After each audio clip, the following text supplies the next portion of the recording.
should start with, I was asked to talk about business principles, business practices. So I will try to be also very concrete and very simple. But I think before we should say a bit more about what is an EOC company. I will probably not be the one to give the right definition. I don't think there is one for the moment. But at least some elements also of, because being in the International EOC Commission for a few years, I've had this wonderful opportunity to travel and to visit Brazil and Africa and Mexico and Europe, and to meet many EOC entrepreneurs. And I discovered that EOC is much, much more than what I thought before. It's much richer. It's not only businesses giving 1/3, 1/3, 1/3. It's much more than that. So I would try to share some of this. I've seen in the expectations that some wrote, I need to understand, is it still 1/3, 1/3, 1/3? There is this question, no? Several asked, even yesterday in our talks at lunch and dinner. Probably I was not in Brazil, I was in France when Chiara launched the EOC. I was following from Europe, but I'm not so sure. At the very beginning, Chiara Lubich spoke of 3/3. I'm sure she talked about 3 parts of profits. And probably some EOC entrepreneurs took it very seriously, this idea of giving 3/3.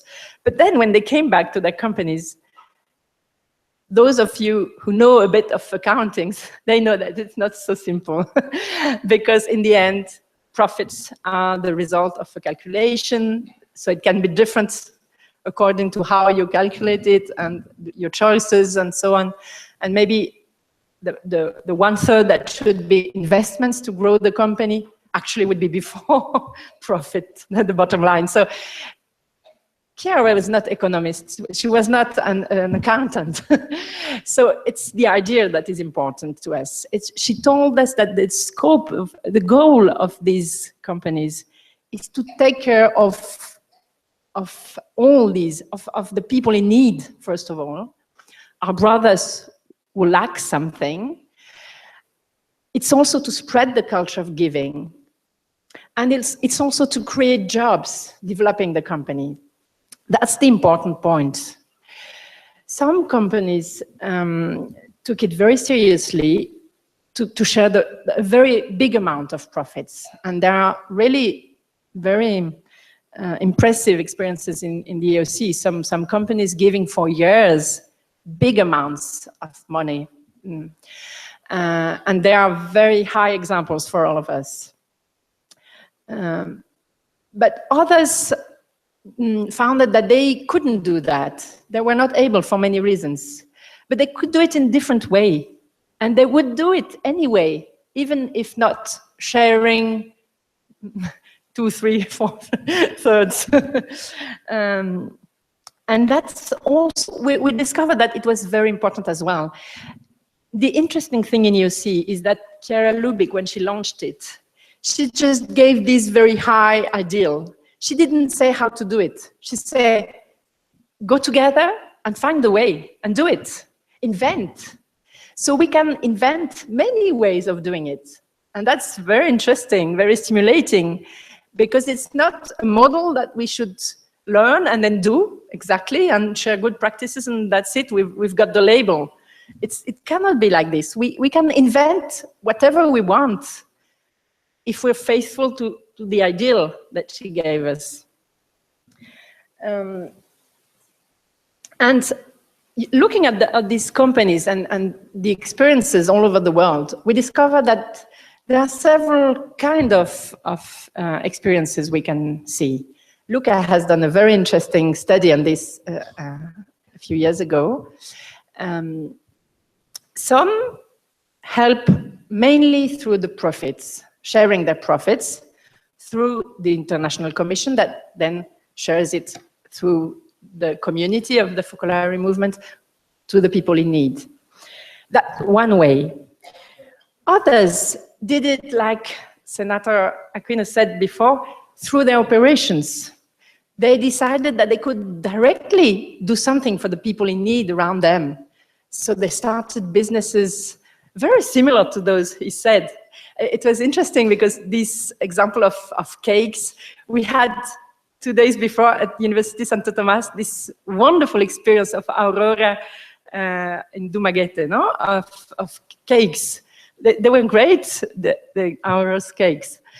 But we have also the one of doing rags to riches, no? There is one very similar in Brazil, da la strada. They take the bits of the street with the people of the street. We talked yesterday, no, about that. So these are experiences that these companies, of course, are not able to share profits. And da la strada is helping so many children from the streets. They have no profits to share, probably, or very little. They just try to survive, to offer jobs. And that's not the point. That what they're doing is very, very important, and it's completely EOC. Some are trying to expand to create jobs, or in difficult times to protect jobs, not cutting them, which is very difficult sometimes. And this is also EOC. Some companies, for example, I know companies in France, they said, we don't know in our activity what we could do for the poor people because our business is very specialized, and so, but we can at least take one person in difficulty, someone disabled or with foreign people that needs many different situations, and taking one in a small company, it's costing them much more than the amount that they would give before to EOC. So that's also a way of, maybe it looks so little from outside. You say they can do so little, but this one person that they help, it changes the life of the whole family. So it's not nothing, and it changes the whole company. So nothing is small in EOC. There are all ways of sharing, of giving. Some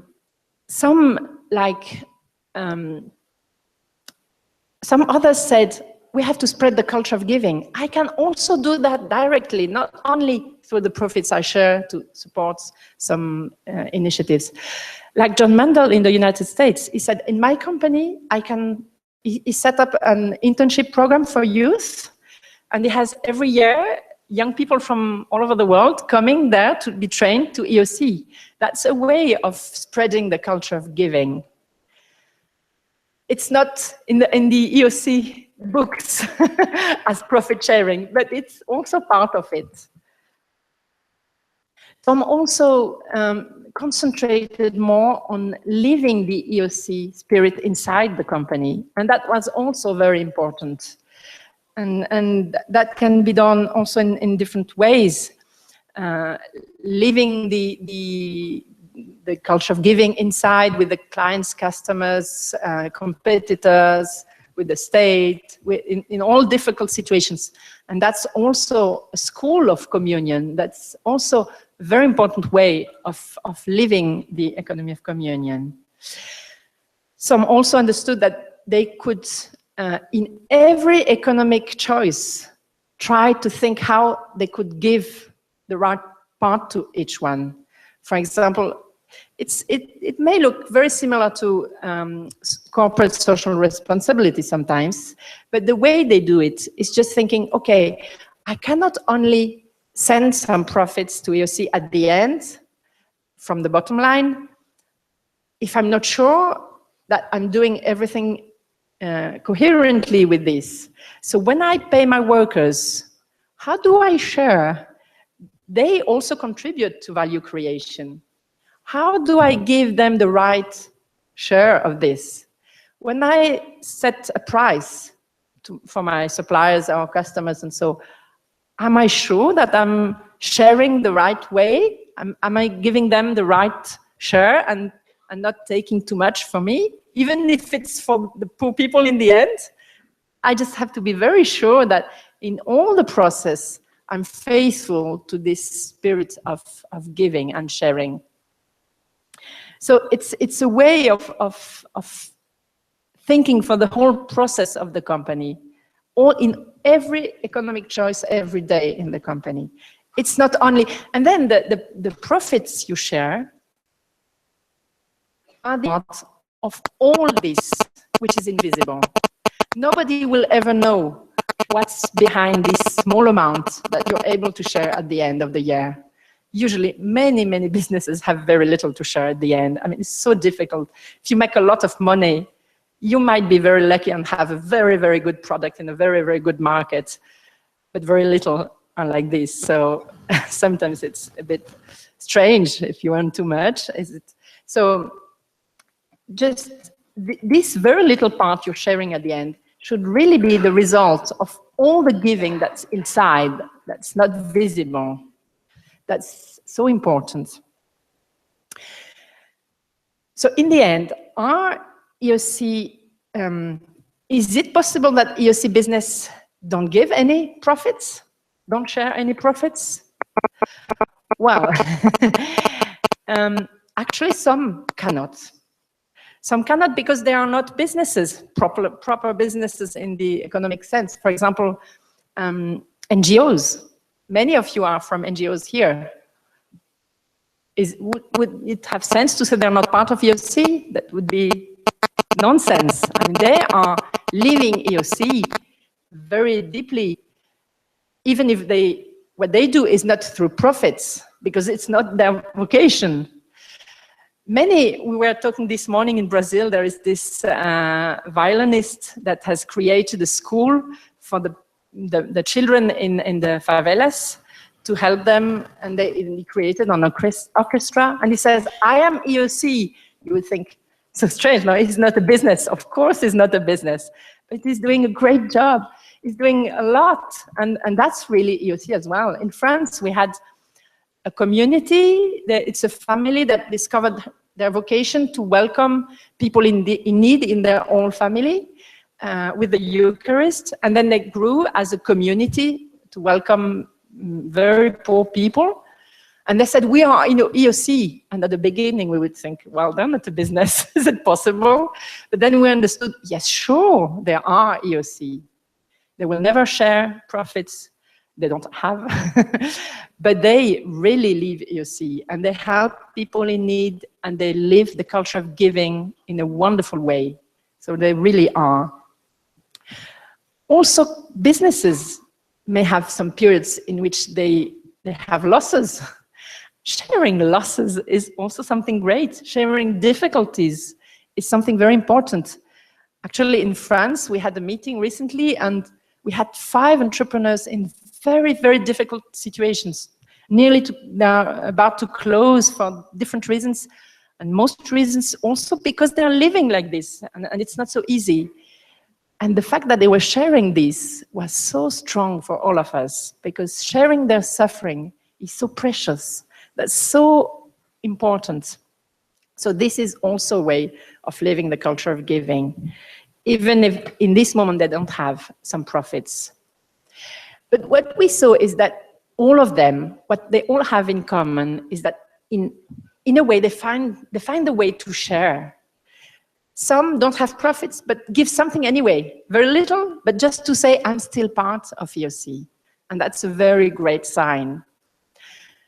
And they find different, they become so creative to find new ways of giving. So probably these sufferings are also the moment for something new to come out, because they still try to give in these difficult times. So profit sharing, I think, is the most symbolic aspect of EOC, because it's expressing all the other ways of giving. Of course, it is very important, because if we lose that, we're not EOC anymore, I think. We would not be faithful to Chiara. But we can show, maybe it's because our vision of profit is so limited.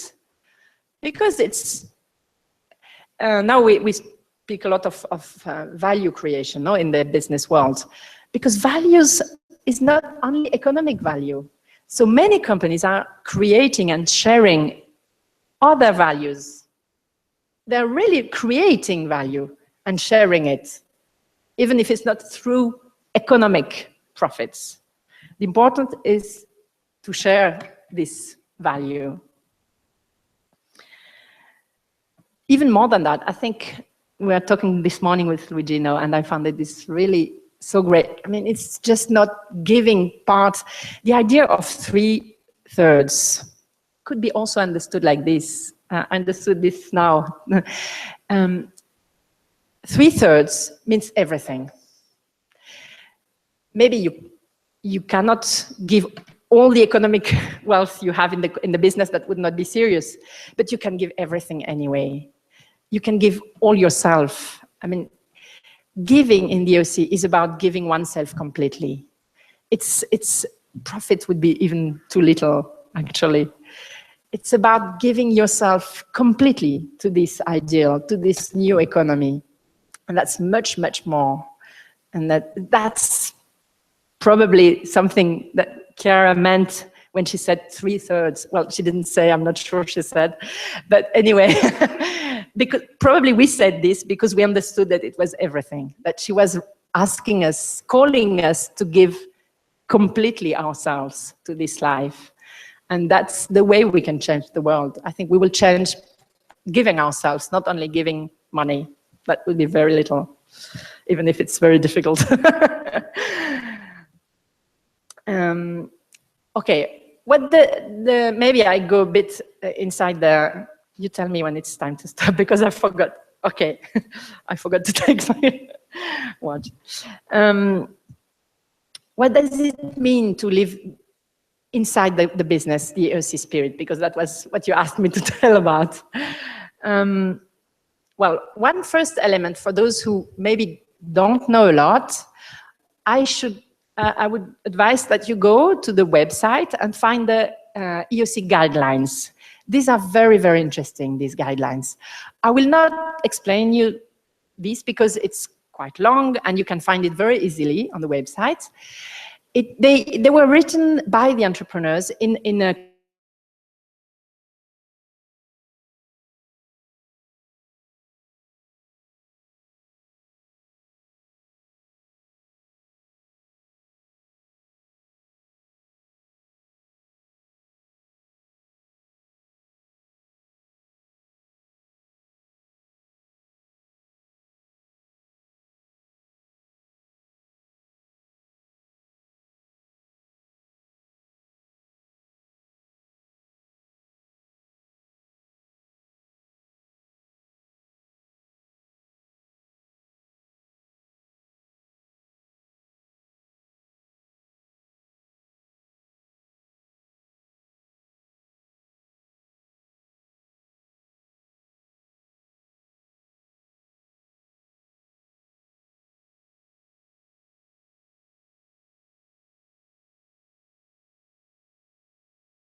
other businesses are already doing without belonging to EOC.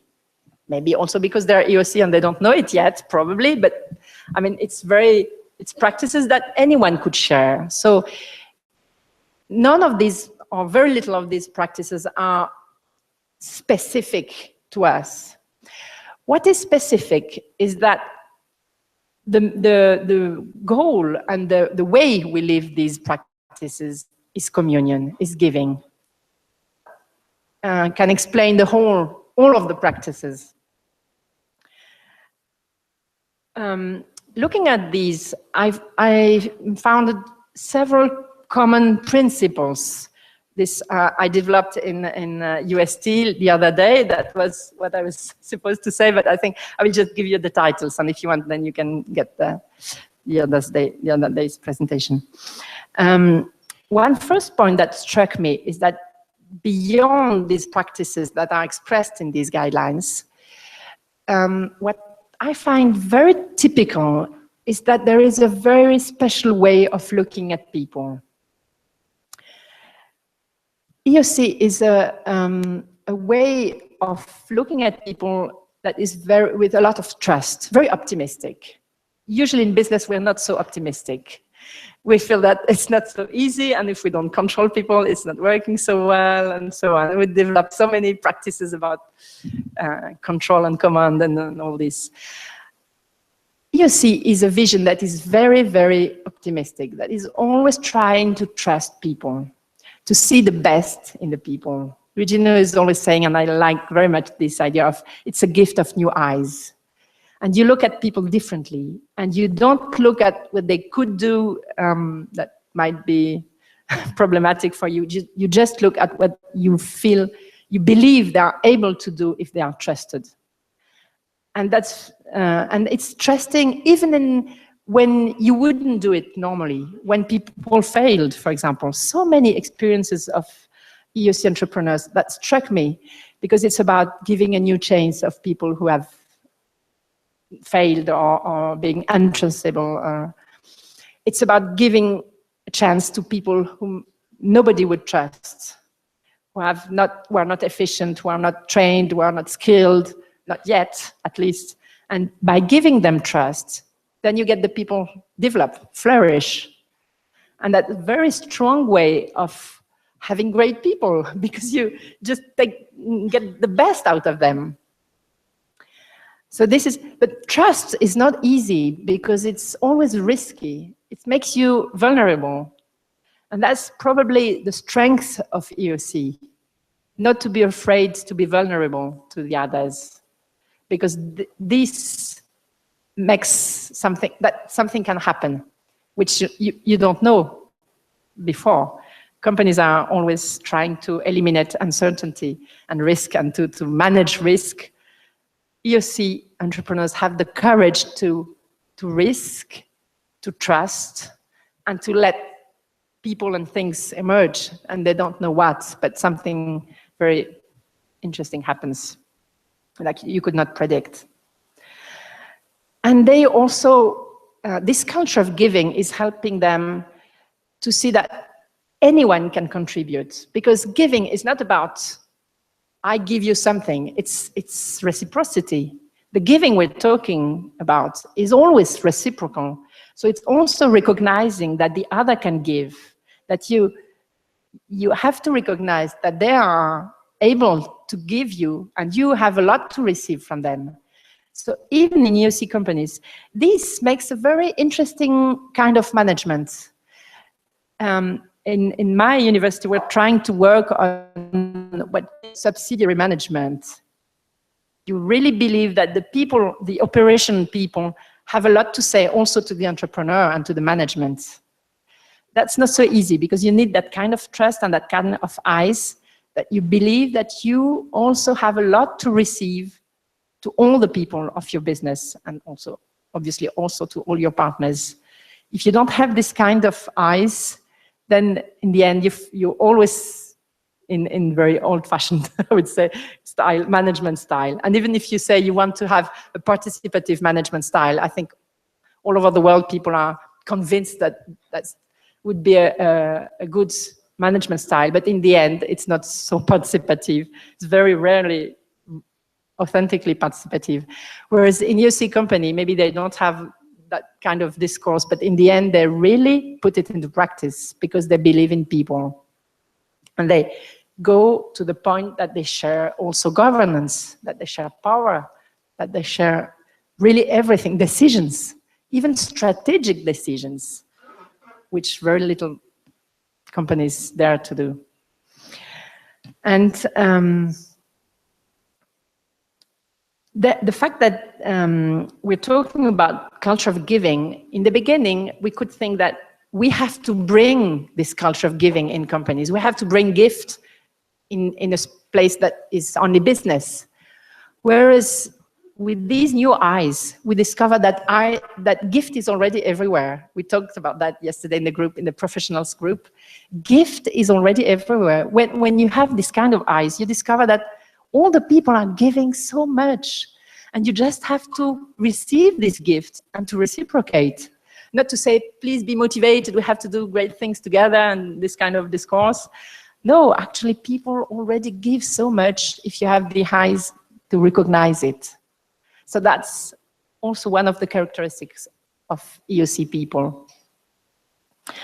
And in the end, I think maybe it's not written like this in the guidelines, but my impression when I hear all these experiences, and we'll hear many this morning as well, is that these companies are not only offering products and services, they are suppliers of, providers of communion. They're producing or offering communion. That's a lot. And that's not just a way of saying, because actually, according to me, Chiara has this genius that she understood that poverty is also a problem of lack of communion, of fraternity among people. It's not, I mean, it's because we were not able to be brothers and sisters. So what we have to bring back everywhere in the world, in the society, is communion. And these companies, I'm always very impressed when I listen to them, because it's not only living inside the company to be coherent with this ideal and with the profits you share. That would be good, because you would be a good company, and that's already a lot. But I think it's much more. It's being places, schools of communion. It's being, yes, producers or suppliers of communion, which is what the world is most lacking. So I think it's much more than offering great products and services. It's that's the most precious thing that they offer. And the profit that they share is the expression of this communion. If there is communion, then it overflows everywhere, and then obviously it becomes concrete in profit sharing. That's the sign that there are communion. And to conclude, I would remember also one very important thing, according to me, being in the business environment, also for my research. I was struck in Nairobi. In the end of this very important international congress we had last year, which was very, very important for EOC, for all of us, and for me personally, we signed this pact called "One Company is Not Enough." And according to me, it's very important to remind this, because actually, when I try to define what EOC is, looking at companies, my impression is that none of the companies can incarnate what EOC is by itself, because they all invented different ways of living it. So if you look at one, it's one way. You will never get the whole EOC in one. So only all together we can be EOC. We can witness what EOC is. That's why it's so difficult to get the definition, because as soon as you have one, you discover that it's something else, and that's fantastic. I find it fascinating, even if it's problematic for us researchers, and for you probably as well. We never know how to say what it is, but I think that's the best thing for us, because if we know and if we limit it, then it stops expanding. And so this means that everyone can find its place in EOC. And I find this absolutely great. So one company is not enough, and only all together. But even all together, all the businesses together would not be EOC, because EOC is not only businesses. EOC is about our brothers and sisters in need that are part of EOC. That actually, they might be also entrepreneurs. Many times they are also entrepreneurs. And we have to recognize them like this. But all the people that live, of course, as scholars, we hope we are also part of EOC. We really try to. And young people that are still training, and all the community that lives this lifestyle, is because EOC without this community living this lifestyle wouldn't be EOC. So EOC is all of us together, and this Congress is very strong for that, because we see that with all these groups, no, here, even others, others are part of EOC, and without them, EOC is not EOC. I think that's a fantastic thing, and we must never lose that. If it's only businesses, then it will become a business club, and that's too little to change the world. I mean, that's very, I would not be so fascinated if it was, even if I'm passionate with businesses, but anyway, even if only all together we are EOC, I like so much this idea of that in the tree, this botanic model, we are all EOC completely. And I think it's important to always remember, only together, but I'm completely EOC because I have the EOC DNA. So even if I'm on my own where I am, that's enough. This 1%, this seed is enough to grow. And that was, yesterday we had dinner with the Chinese people, and that was so, not to see one in there, one there, but EOC is there because there is one. And each one of us carries EOC within and can become a great tree with others. So thank you for being together in this great adventure.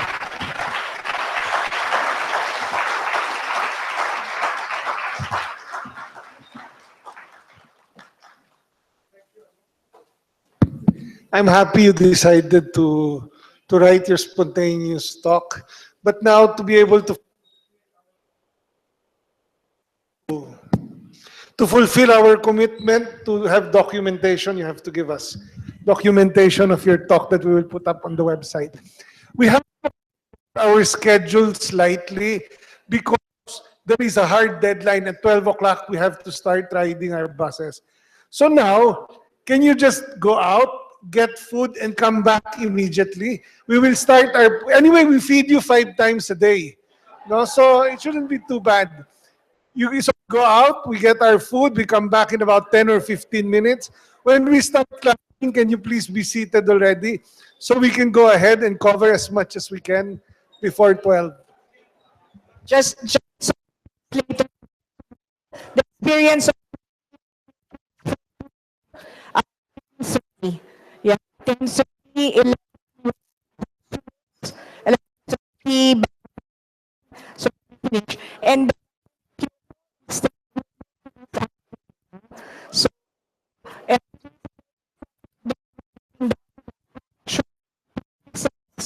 so this is what we want to hear. Let's be here.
15 years ago in the same place, the seed of 17년 후 the 이 자리에 seed of 다시 EOC 서게 has been 되었습니다. planted in my heart.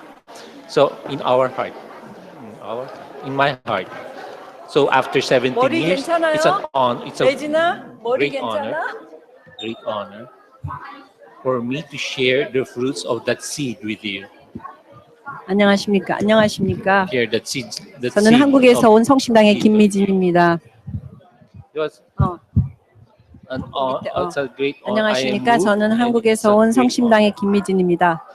honor. 1999년 17년 전 이 자리에서 보편적인 형제와 EOC에 대한 씨앗을 제 마음에 심었고 그로부터 17년 후 이 자리에서 다시 EOC의 사례를 발표하게 되어 감동적입니다.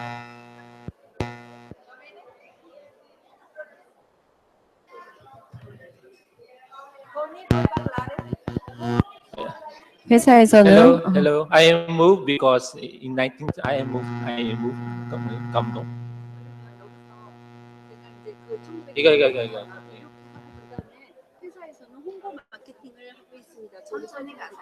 홍보 마케팅, 홍보, advertising, marketing, advertising, public relation. I am. 그러면 영어로 그냥 디자인 test simultaneously. 홍보를 하지 말고 그냥 디자인 앤 마케팅. I'm handling design and marketing. 동시에 얘기하자고. 테스트 하고 싶다고.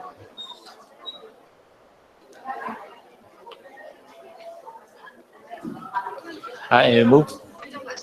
괜찮. 이거 차가운 물이잖아. 더 놀래. 저기 내 저기 아니 기다려. 저거 있어. 내 저기 커피가 저 가방에. Test. 거기 Shall we test? 거기 밑에 뒤에. 여기 아니. 거기 안드레아 발 밑에.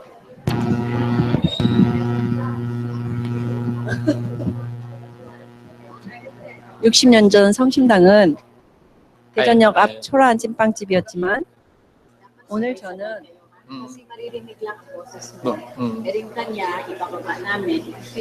오늘 저는 밀가루 투포대로 네네 그러니까 저는 혼자 그냥 계속 중얼대듯이 하면 되죠. 네, 알겠어요. Even if it's not, because wala naman. Nobody knows. Yeah. 아예 이렇게 하고 하는 게 낫겠다. Okay. 내가 한 번씩 이렇게 하고. So how it's gonna work. You're gonna share who you are, where you're from first. Yes. So everyone will hear you. Yeah. And then when you start your story on the bakery, your microphone's volume will lower down. Yeah. All the Koreans will hear you, and then everyone else will hear Tony. Okay, so you talk together. Yes.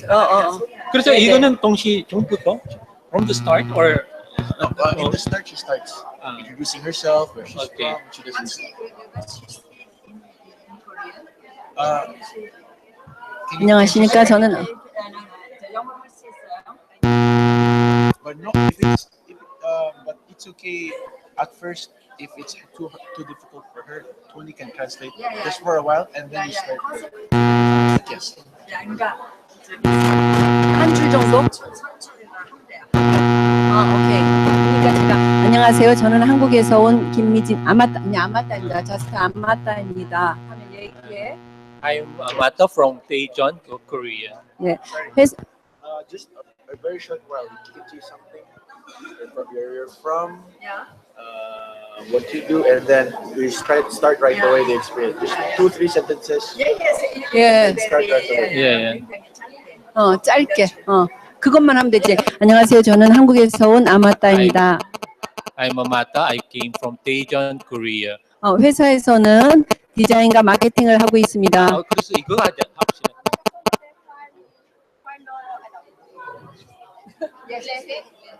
No. Just to let the people listen to her beautiful voice. Just to say, I'm Korean, like 그러니까 저기 사람들한테 아마따 목소리를 들려주고 오케이. 나는 한국에서 온 김미진입니다. 그러니까 한 줄만. 아, 오케이. So that they will also listen to you. So you wait until you have your name and where you from, and then you can talk in the same language. 김미진입니다. And then I will 그때 이제 낮추는 거예요. I will lower your voice and let Tony speak. 오케이. The Koreans will listen to you. 오케이, 오케이. They will not hear. Okay. 그러면 김미진님까지만 서로 통역을 오케이, 오케이, 오케이. 하고 오케이. 그다음부터 여기 뭐 회사에서는 디자인과 마케팅하고 있으니까 그것도- 이제 제가 그거서부터는 그냥 이제 나가는 거지. 그럼요. 네. 오케이. 거기서부터는. 마셨어요? 토니도 마셨어요? 뭐? 아, 뭐, 저도 여기 물 주세요. 거기 여기 마시라고 갖다 놓은 거 아닌가? 안녕하세요. 저는 한국에서 온 김미진 아마따입니다. hello, I'm Amata. 마이크 켜봐. Amata. I'm Kim. 김미진을 빼자. 여기선 잘 안 돼. Amata. I'm Amata. I'm from Daejeon, Korea. 그렇게 하고 그다음에 저는 회사에서 디자인 마케팅을 업무를 하고 있습니다. 디자인 마케팅 I'm 업무를 하고 handling 있습니다. design and marketing for the company. 네, 그다음에 이제 응. 60년 전 성심당은 대전역 앞 1999, 초라한 찐빵집이었는데 이제 그거 같이 하는 거지. Okay. 아, 그거 해야지 잠깐. 그거 제일 먼저 해야 돼. 1999년 17년 전 17 years 이 자리에서- ago in the same place. Can you try starting? Can we try this for trial? Okay. Can we try this for a while? Okay. Just to see if it's working. 마이크는 여기 Okay. 괜찮아요. Okay. Hello. 저는 Hello. 여기를 Hello. 켜고 Hello. 하는 게 좋을 것 같아요. Hello. Mic test. 네. Mic test. 네. Mic test. Okay. 좀부터 시작할게요. 60 I'm Amata. 안녕하세요. 저는 한국에서 온 아마따입니다. Good morning. I'm Amata. I came from Daejeon, Korea. 회사에서는 디자인과 I'm 마케팅 handling 업무를 하고 design and 있습니다. marketing for the company. 1999년 In 17년 전 1999, 이 자리에서 17 years ago, in the 보편적인 same 형제와 place, the EOC의 seed of 씨앗을 EOC 내 has 마음에 implanted 심고 in my heart. 오늘 다시 So after 17년 후 이 17 자리에 years, 서게 it's a great 되었습니다. honor for me to share the fruits of that seed. 60년 전 60 성심당은 years ago, 대전역 앞 초라한 성심당 started 찐빵집에서 as a small bakery 시작했는데 in front of a train 오늘 저는 station 밀가루, producing steamed 주포대로 buns. 시작한 Now 대전의 it has 문화가 become 된 the culture of 성심당을 Daejeon, 이 자리에서 a 여러분과 confectionery 함께 enterprise 나누고자 and 합니다. catering business with 400 employees. 됐어요? 그 다음에 Our founder, 다 했어. 저희 회사는 our 제가업과 founder 외식업을 함께 하고 last ship 있으며 from 약 Harbor 410명의 at the 직원들이 end 함께 again. 근무하고 있습니다. 네. 영화 국제시장을 Our founder 통해 left on the 많이 last ship 알려진 from the 흥남부대의 Harbor 마지막 at the end 때를 of the Korean War 여러분은 in 기억하실 1950. 것입니다. He survived with his entire family. And 94일생으로 here, 이 배에 beginning with 2 승선한 sacks of lard that 창업주는 was given by 우리 a 가족이 parish as 살아서 aid to 돌아가게 refugees. 된다면 He 남은 began the 생을 bakery 여러분 of 어려운 steamed 사람을 buns 위해서 in front of the 바치겠다고 train station. 했습니다. This was the beginning 대전의 of 화성당에서 성심당. 받은 두포대를 People with 가지고 nothing to eat 대전역 would 앞에서 gather at the train 찐빵집을 시작한 station. 것이 Though he 바로 did not have 성심당의 much, he gave some bread 시작이었습니다. to the poor. Caring has 대전역 continued 앞은 for 끼니를 60 굽는 years 사람들로 and is now 많았으며 part of the 가족들도 culture of 어려웠던 성심당. 시절임에도 The 불구하고 story of warm 창업주는 bread was 매일매일 known to 가난한 everyone 사람에게 and 빵을 caused 나누어 the trust of 주었고 all. 이 나눔은 성심당 has 60년 grown 동안 and 하루도 moved to 빠지지 express 않는 성심당의 되었습니다. 정신이 되었습니다. 당신 가족도 어려웠던 시절에 위에 갈 겁니다. 왜? technical 기술적인 문제 있어서. 레지나 다시 올라가. Delay di Koreani.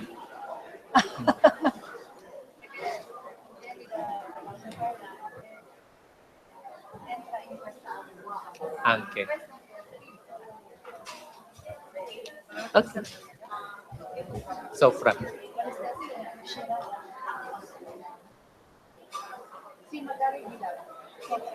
Proviamo. Poi usando questo. 소리가 입으로 들어간대요.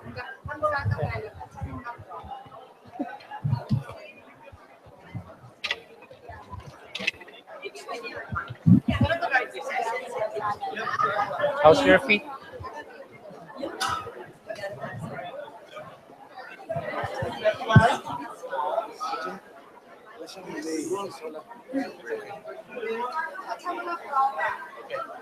포리스 sayang lalaki ang Boses. Kaya nga eh. Yes. You can try inside of those things. Pero pwede rin. Yeah. Yeah, nakikita ko siya. Kasi wala namang ano sa... 네. 안녕하세요. 저는 한국에서 온 아마따입니다. Hello, 저는 hello. 한국에서 온 Hello, hello. 아마따입니다. Hello. 회사에서 Hello. 디자인 마케팅 업무를 보고 있습니다. Pero hindi ko siya naririnig. 1999년 17년 전 이 자리에서 보편적인 형제와 EOC의 씨앗을 제 마음에 담고 다시 17년이 된 지금 이 자리에 서게 되어서 감사합니다. Just remove the mic. 아 그래요? 저기가 레지나가 여기 있다가 이렇게 좀 해주세요. 안 보여? 마음대로 No, 되지 I 발은 don't hear her. That's the mic. 다리 보고 편하게 보고. 안 떨려는데? I hear the whole. 발 안 떨리는데요?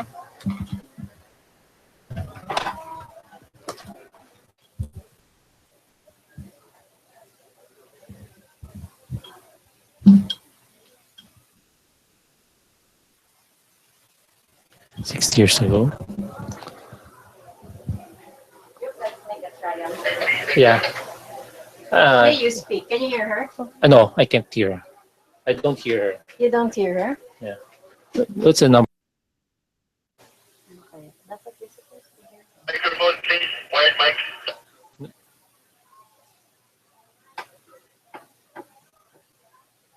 This is no. I can't. Wired microphone. I used to 통해 hear. 많이 알려진 횡단보도의 마지막 배를 여러분은 기억하는 것입니다. Hello, hello. 일생으로 이 배에 승선한 청춘은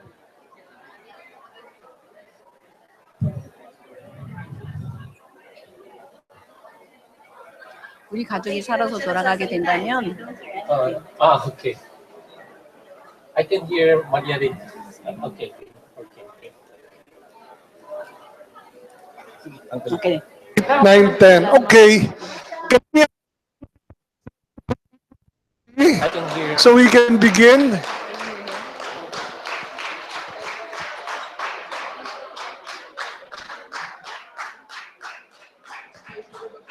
Yeah. Hello, hello.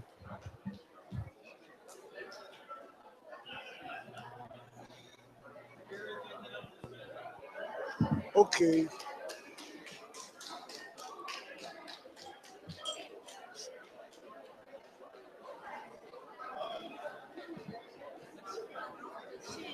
She speaks in Korean, Okay, and then yes. they heard. Yes. Yeah.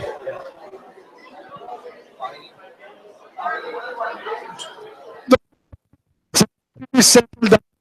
Sit down. We can begin.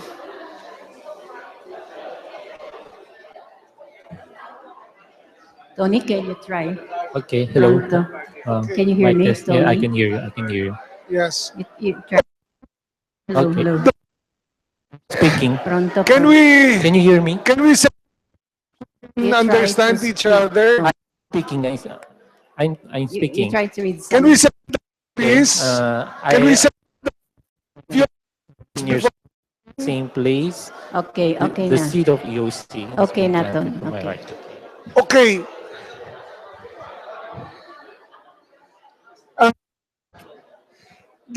That will bring us to Batangas. That will bring us to Batangas.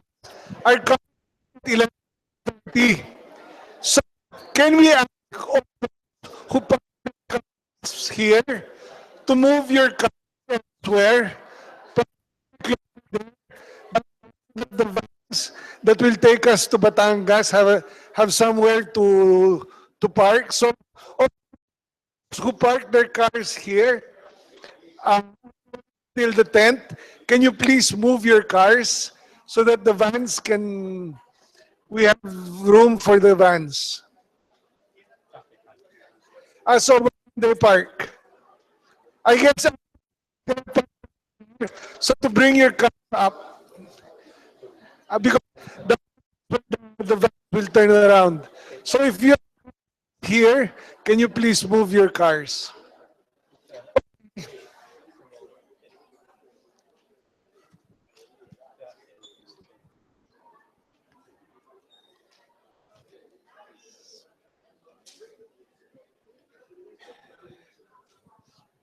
Okay, so maybe we can begin, no?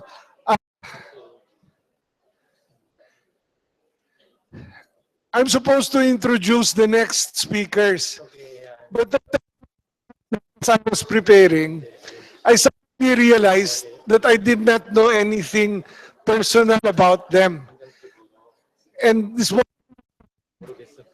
they do not speak English, no? So we could not communicate. Instead, but this time last week, I was reading their experience, no? So instead, I will try to give a very brief introduction to their experience. I learned that their company is called Sumshindang. Sumshindang, okay. And it started in 1950. So 40 years before the economy of communion, there was already their company.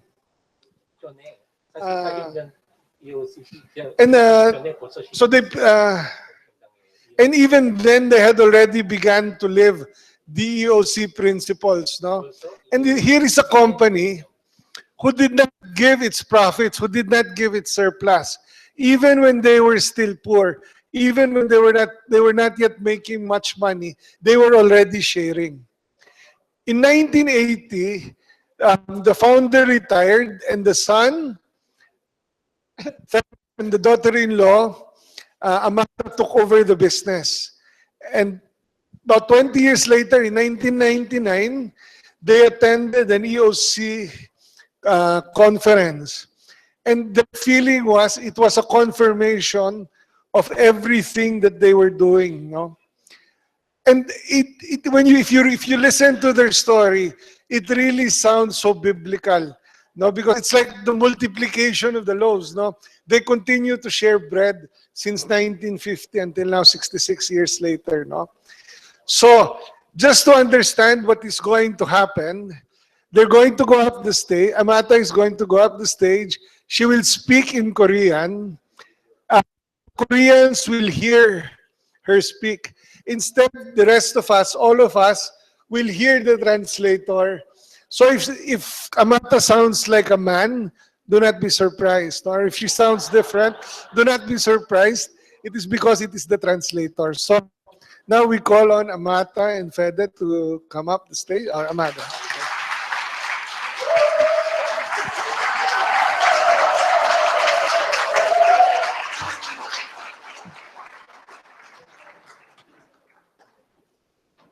안녕하십니까. 한국에서 온 아마따입니다. Hello, I'm Amata. I came from Korea.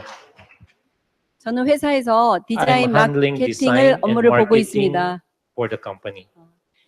1999년 17년 전 In 1999, 17 years ago, 이 in the same 자리에서 place, 이 자리에서 the 보편적인 seed of 형제와 EOC has been planted in my 이타주의적인 heart. EOC 씨앗을 제 마음에 담았고 So after 17 years, it's a great honor for me to share the fruits of this seed with you. 17년 후 저는 다시 이 자리에 서게 됐습니다.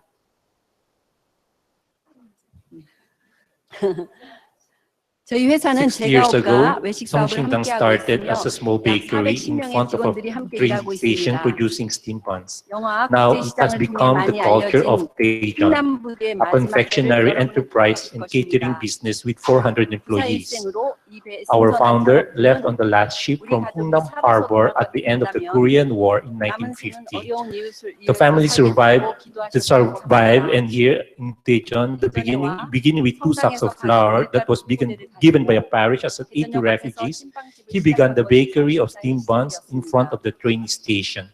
This was the beginning of Songshindang. People with nothing to eat would gather at the train station. Though he did not have much himself, he gave some bread to the poor. This sharing has continued for 60 years and is now part of the culture of Songshindang. The story of warm bread was known to everyone and caused the trust of all. Songshindang has grown and moved to this present location. 60 years later today, Songshindang is Daejeon's culture. In 1980, the year we were married, Fedes took over the company. While maintaining the legacy of his father, he was dynamic and creative. He made innovations such as fried soburo and original packaging of ice cream.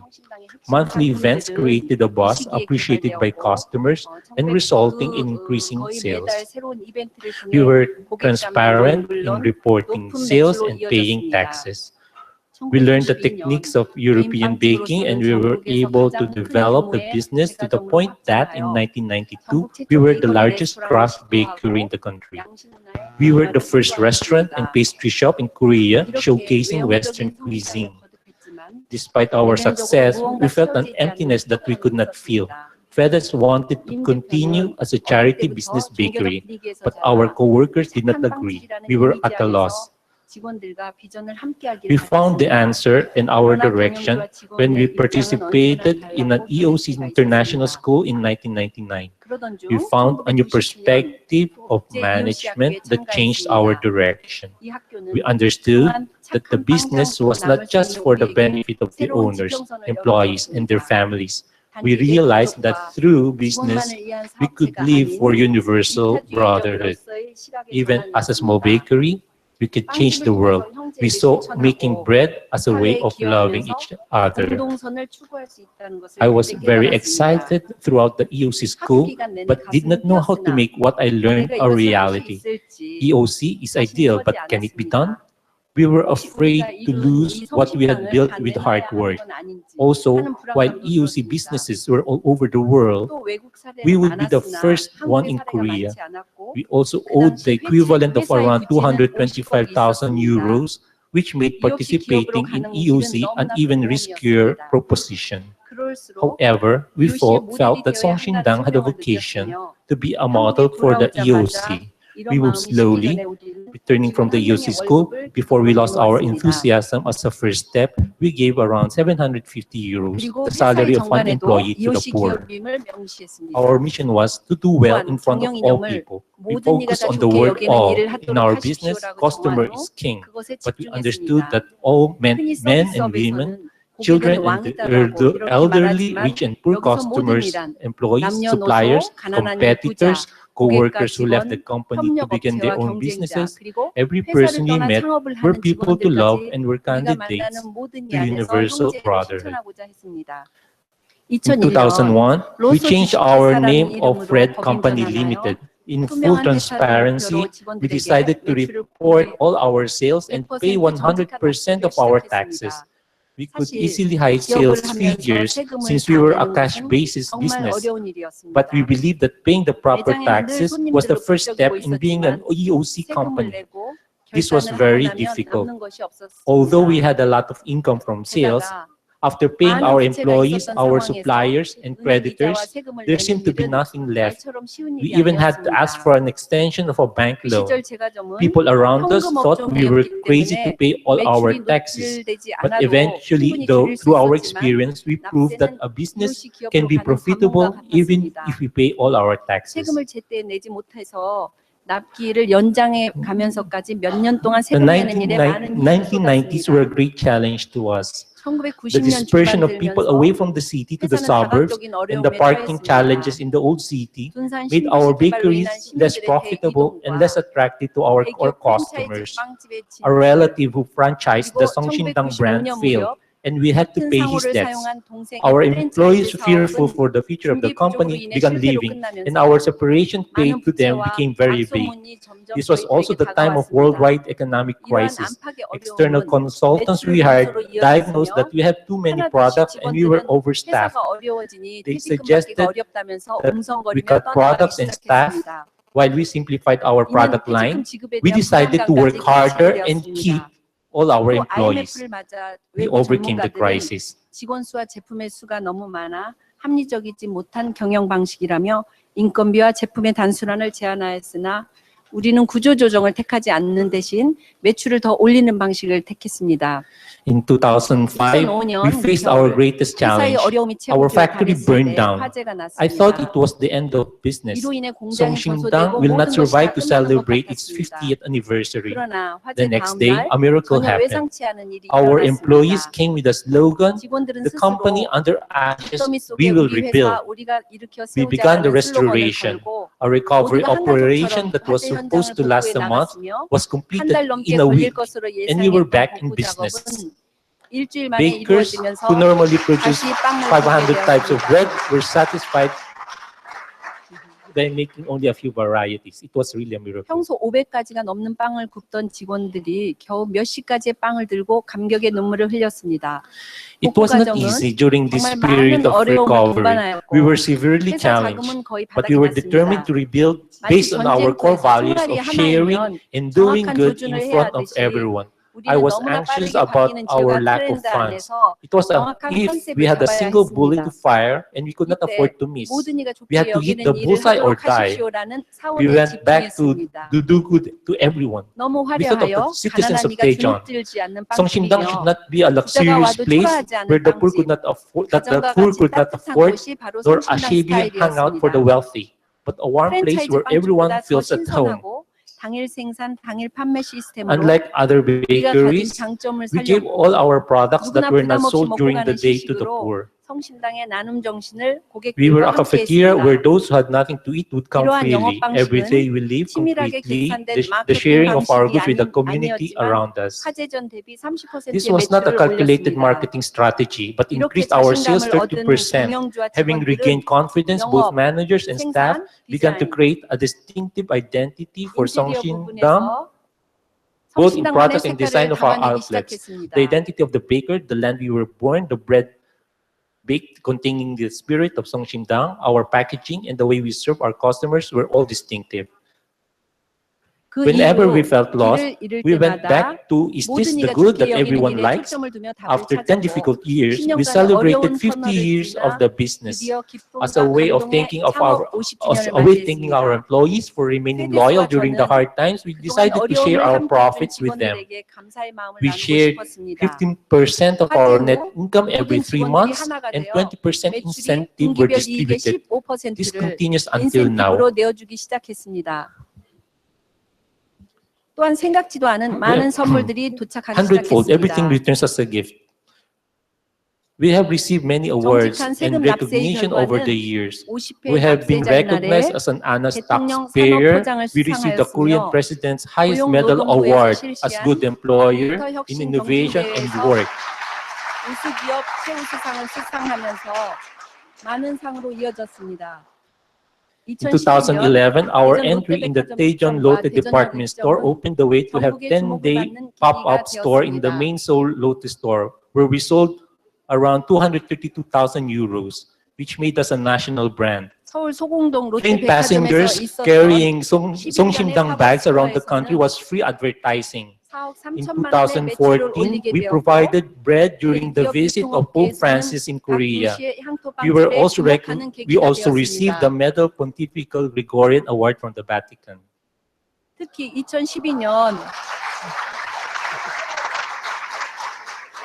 2012년 People 대전역 would visit our 입점은 shops to take 성심당을 photos, 전국적인 videos, 브랜드로 and 알렸으며 would post them on social 전국적으로 media. 성심당 빵봉투를 볼 수 있게 되었습니다. We receive a lot of 또 exposure 교황님의 without having 방안문에 to pay for expensive 교황님의 식탁에 advertising. 빵을 드릴 수 있었고 교황청으로부터 평신도로서 최고의 상인 그레고리안 대훈장을 받게 되었습니다.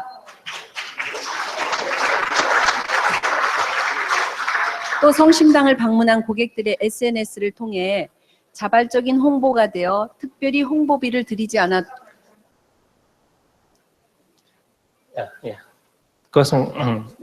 성심당을 방문한 고객들의 SNS를 통해 자발적인 홍보가 되어 People would visit our shops to take photos, videos, and would post them on social media. We receive a lot of exposures without having to pay for expensive advertising. As we became more and more well-known, we were offered many opportunities to open in department stores in Seoul. People would say, we should grow while there's water. We balanced the pros and cons of such a move. We would become more famous and earn more money, but in the end, we decided to stay put and continue to produce bread with the spirit of Daejeon. Now we have long lines outside our stores as people from all over Korea came for our bread. Recently, we signed a memorandum of understanding with the city, and Songsimdang bread bags advertises the city. 성심당의 빵봉투를 통해 우리가 사는 대전시를 알리는 일을 준비하고 있습니다. Through the EOC, the bakery was not just an economic space, but also a social vehicle. We wanted to live the ideals of the EOC concretely. 그 Today, 방법을 we have a 일곱 가지 Project 책으로 하여 Rainbow as a 무지개 concrete 프로젝트라는 action of 회사의 the 실천 company. 지침을 만들었습니다. 빨강색, Red, perform 재화를 proper 통해 올바른 economic 경제 활동을 activity 한다. through goods. Sharing EOC 기업으로 profits 보편적인 형제를 through 지닌 EOC 나눔의 문화를 since 이루는 것입니다. 1999. 특별히 이 We- 나눔의 문화는 빵 나눔과 EOC 나눔, 직원들의 나눔이 있는데 So, 1999년도에 처음 시작한 EOC는 so we started in 1999 with 76 employees with sales of 4,275,000 euros. But at the time we had a debt of 3,800,000 euros. 특히 2003년에서 From 2003 to 2005년까지는 2005, we were not able EOC to give, 기금을 낼 수 and we cannot 없었습니다. share anything to EOC because 점점 we are operating at a 2011년부터 loss. 매출이 오르면서 But in 2013년에는 2013, 모든 we were 부채를 able 다 to pay 상환할 수 all our 있었습니다. debts. And in 2015, we have 400 employees and with 30 million euros of sales.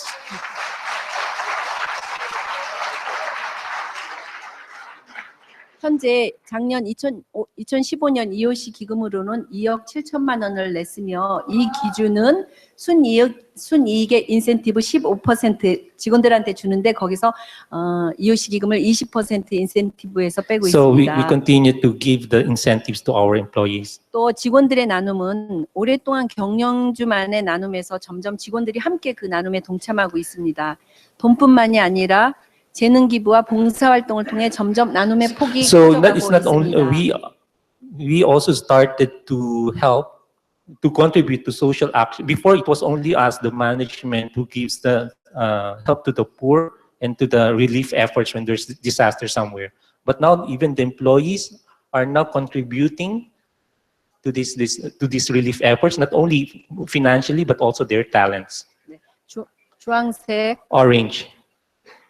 성심당의 This is 정체성입니다. the identity of Songshindang. 네. The 그래서 culture of 우리들이 reciprocal 사내에서 love 이러한 has 사랑의 spread 문화가 outside the company 점점 to the 확산되어 지역사회에 society. 가치 있는 We 기업이 되고자 하는 want to become 것입니다. a company with social responsibilities. 노란색 Yellow, respect and obey and the 명령을 통해 cooperate with the government 회사의 법, and 나라의 recog- 법과 회사의 법을 지켜나가는데 특히 and 정부 recognize 정책을 the 수용하여 dignity of 함께 work. 발걸음을 하고 있습니다. 이런 것은 주로 이제 노동의 참된 가치와 존엄성을 지니고자 하는 것입니다. So this shows we want to give dignity to the work of our employees. 초록색 Then green, 정직한 재료와 promote 환경적으로 human 인간의 dignity by 존엄성을 caring 지닌다. for plants and nature. 계약 재배를 Contribute to the 통해 local 지역 경제와 economy 환경 and the 보호에 힘쓰고 environment by 있습니다. using local food products. 매년 전 Have a yearly 직원의 family 친교를 camp 위해서 to build 한가족 relationships 캠프를 among 하고 employees. 있습니다. Provide 특히 이 사진은 delicious 직원들의 and 건강과 healthy 휴식을 위한 meals 공간으로 for the employees. 빵을 만드는 일은 몸을 쓰는 일이다 보니 직원들의 건강과 휴식에 신경 쓰고 We always 있습니다. keep in mind the health of our employees. 네. 파랑색 Blue, 조화롭고 아름다운 make a 환경을 beautiful and 만들어간다. harmonious workplace. 성시민의 미소는 The 곧 smile is the 성심당의 uniform of 유니폼입니다. Songshindang. 남색 Navy, 모두가 build 모두를 위해 자신의 expertise 분야에서 to support 전문가가 one 되는 another. 것입니다. Become an expert in one's field, study to be a 셰프들의 아이디어와 professional in 창의성 your 개발을 field, 위해 have the ability 매년 to help both 회사에서는 workers and I'm the youth. baker, I'm chef I am the 데이를 baker 열고 and I'm the 있습니다. chef in house competitions, 11년째 지금 national 하고 and 있으며 international seminars and courses. 경쟁력 없이 나이든 셰프의 경험과 젊은 셰프들의 아이디어를 함께 모아 팀으로 운영되고 있습니다. It's a house 수상작은 매장에서 제품화시키면서 셰프들의 자부심을 키워주고 있습니다. 특히 해외 연수와 세미나를 National and 통해서 international seminars and courses, we have 정기적으로 기술교육을 하고 benchmarkings, 있습니다. creativity exercises to 보라색, develop new ideas, 한가족으로 regular staff 생각의 exchanges 일치와 with Japan 공유를 and 이루는 Taiwan. 것입니다. Violet, share your 부서 간의 ideas and 소통을 unite us 위해서 as one 시작된 이 family. 한가족 신문을 통해 And we have 서로를 this 이해하게 first 되며 weekly newsletter, 점점 One 한가족이 Family. 되어가는데 News of 중요한 company 도구가 employees 됩니다. are shared. When we greet each other, we use words of respect. 성심당에는 중요한 One 또 of 한 our 가지 기준이 distinguishing 있습니다. characteristics is that we love each 바로 동료 간의 other. 사랑입니다. 저희 회사 진급 40% 1순위는 of our promotion 동료를 가장 많이 criteria is the 사랑한 ability to bring the 직원입니다. first to love. 인사고과 Stories 점수 of mutual love 40%의 inspire our 비중을 차지하고 employees 있으며 because they are 이는 printed in 형식적인 our 사랑이 weekly 아니라 newsletter. 서로 간의 마음을 At first, 주고받는 people felt 사랑으로 embarrassed to 매주 share 한가족 their 신문을 stories. 통해서 But 한 now it 주간 has become 사랑을 받았던 natural. 직원이 신문에 Also, 올리는 at the beginning, 것입니다. people loved in order 처음에는 to be 어색해하던 promoted. 직원들도 이제는 But 아주 having experienced the 자연스러워합니다. improved relationships, they too are converted. It is logical that bread baked.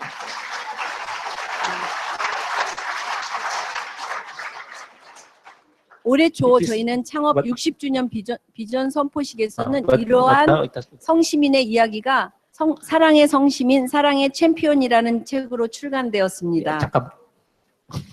이 책은 저희에게 But- 어느 but 책보다도 귀한 but now it has 책입니다. become natural. Also, at the beginning, people love in order to move. But having experienced the improved relationships, they too are converted. It is logical that bread baked with love is better. If one starts a bakery and runs it with love, there is hope that society will change. We can change society little by living this love in 이렇게 our 이룬 work. 저희들의 Earlier 경험은 this year, a book 외부로 was published on the 전파하여 occasion of our 중국 60th 매개고등학교 anniversary. 드림 프로젝트 We love Songshindang, 예전 Love Champions. 성당에서의 For the workers of 문창무지개라는 Songshindang, 이름으로 this is the 실천하고 most important 있으며 book in the 학교와 world. 성당의 문화를 Our 바꾸어가고 experience has 있습니다. permeated our 그리고 성신당 environment. 60주년 A high school and a 기념으로 parish have adopted the rainbow paradigm. We can see how the culture in these places have changed. As part of our 60th anniversary, we are starting a project to revitalize the old city. With students from the university, we are discovering the history of old shops to appreciate them as a way to revive the city.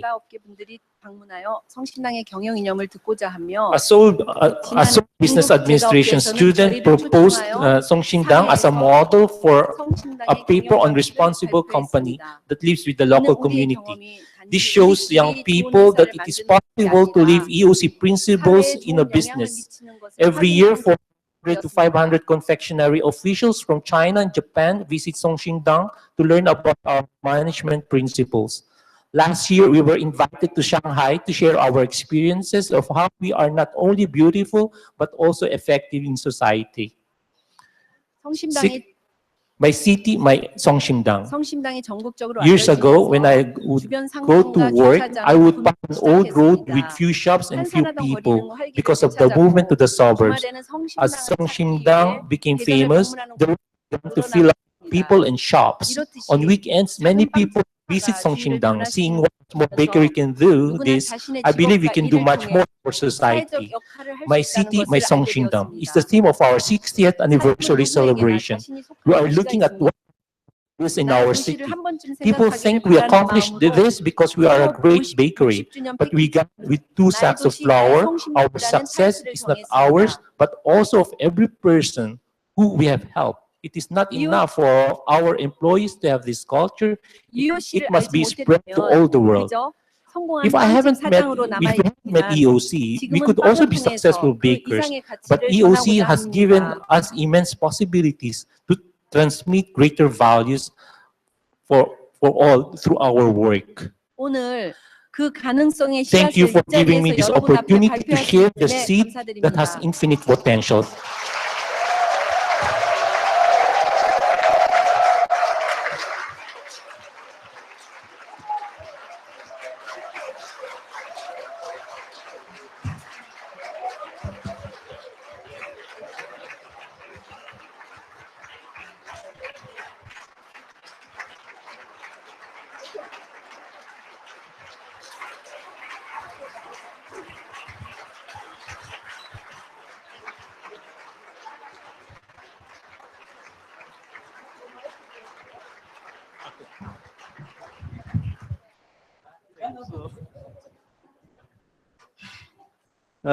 아까 그 아마따가 이야기한 것 같이 EOC를 이곳에서 타가이타이에서 1999년에 이렇게 그 씨앗을 이렇게 받았습니다. Yeah, no, I cannot speak English very well. And 뭐라고 하셨죠?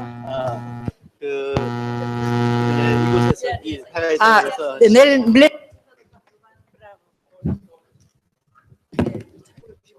여기년도 이 자리에서 씨앗을 We were here in 1999, and it is here that we received the first seed of EOC.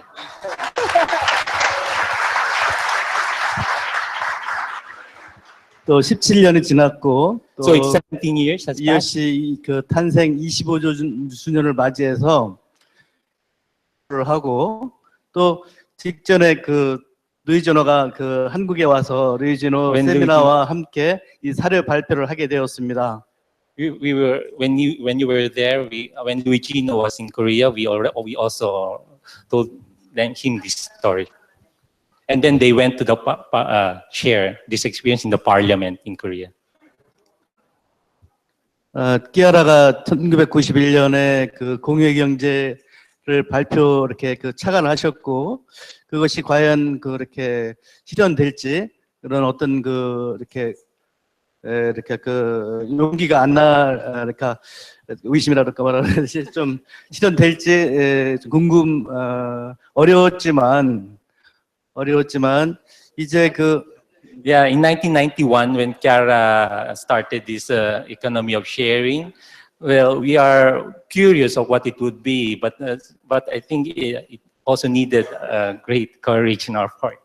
저희들이 이렇게 그 사업을 하면서 직접 그런 마음으로 또 구체적으로 무지개를 이렇게 살아서 이렇게 또 가난한 사람을 도와줬을 때 오는 결과를 통해서 아 이게 되는구나 하는 확신을 받았습니다. So when leaving this rainbow program that we had, and it's possible with the economy of with the EOC to help the poor through this 17 years of experience. 이런 사례를 여기서 발표하게 돼서 영광이고 또 여러분들이 열렬히 격려를 해주셔서 감사합니다. 큰 용기를 가지고 It's a great honor for us to be able to share with you to share with you this experience.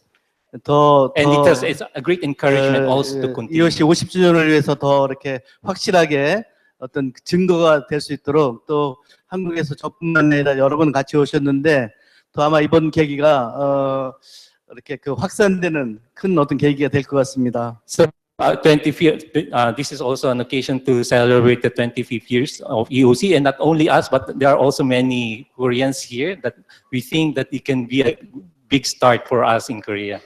감사합니다. 하나만. 얼마 전 한국 드라마에 응답하라 1998 있었잖아요. There was a famous drama opera in Korea. Respond 1999 response. 야, 그래서 우리 EOC 한국 식구들 어제 응답하라 EOC 이렇게 했다고 다 같이. So with a group of Koreans, we said that we should reply, we should respond to the call of EOC. 네, 루이지노가 저희한테 EOC 기업을 번성시키고 더 확산시켜야 된다고 했던 거 우리 마음 안에 다 같이 So 갖고 있습니다. we keep in our heart what Luigino was telling us, that EOC should go ahead in Korea. It should explode in Korea. 응답하라 EOC 하면 다 같이 EOC 다 같이. So we would like to say yes. 응답 EOC 다 같이. Yes to EOC. Yeah. 응답 EOC. 응답 EOC.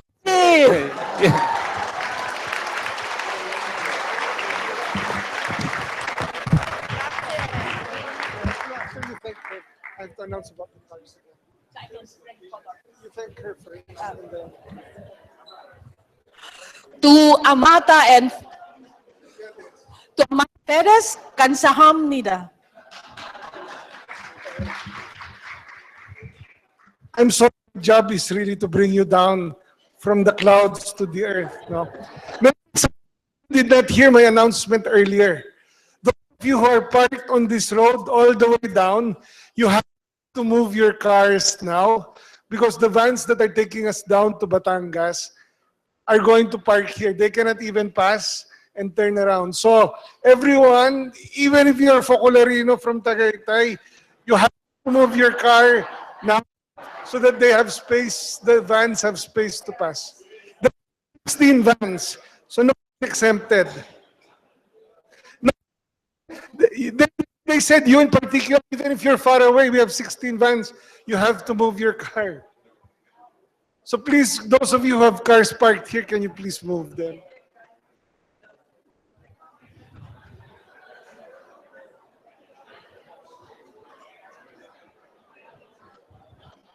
And then from Singapore. Lawrence Chong is the CEO and co-founder of Consulus. He serves as a managing partner for the global network of Consulus Partnership, present in 9 countries. He's a leader and thinker, and his clients is he's a featured speaker on Asian innovation and design. He's a thought leader. He studied in Raffles Design Institute, majoring in design and marketing. And there's a website in case you want to get to know more about Lawrence.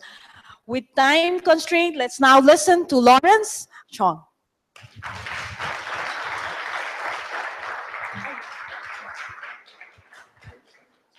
Yeah, okay. Good morning. Yeah, I'm not a stranger here because I grew up in the idea and I have been here many times. So you may not recognize me because usually I come in jeans and t-shirt.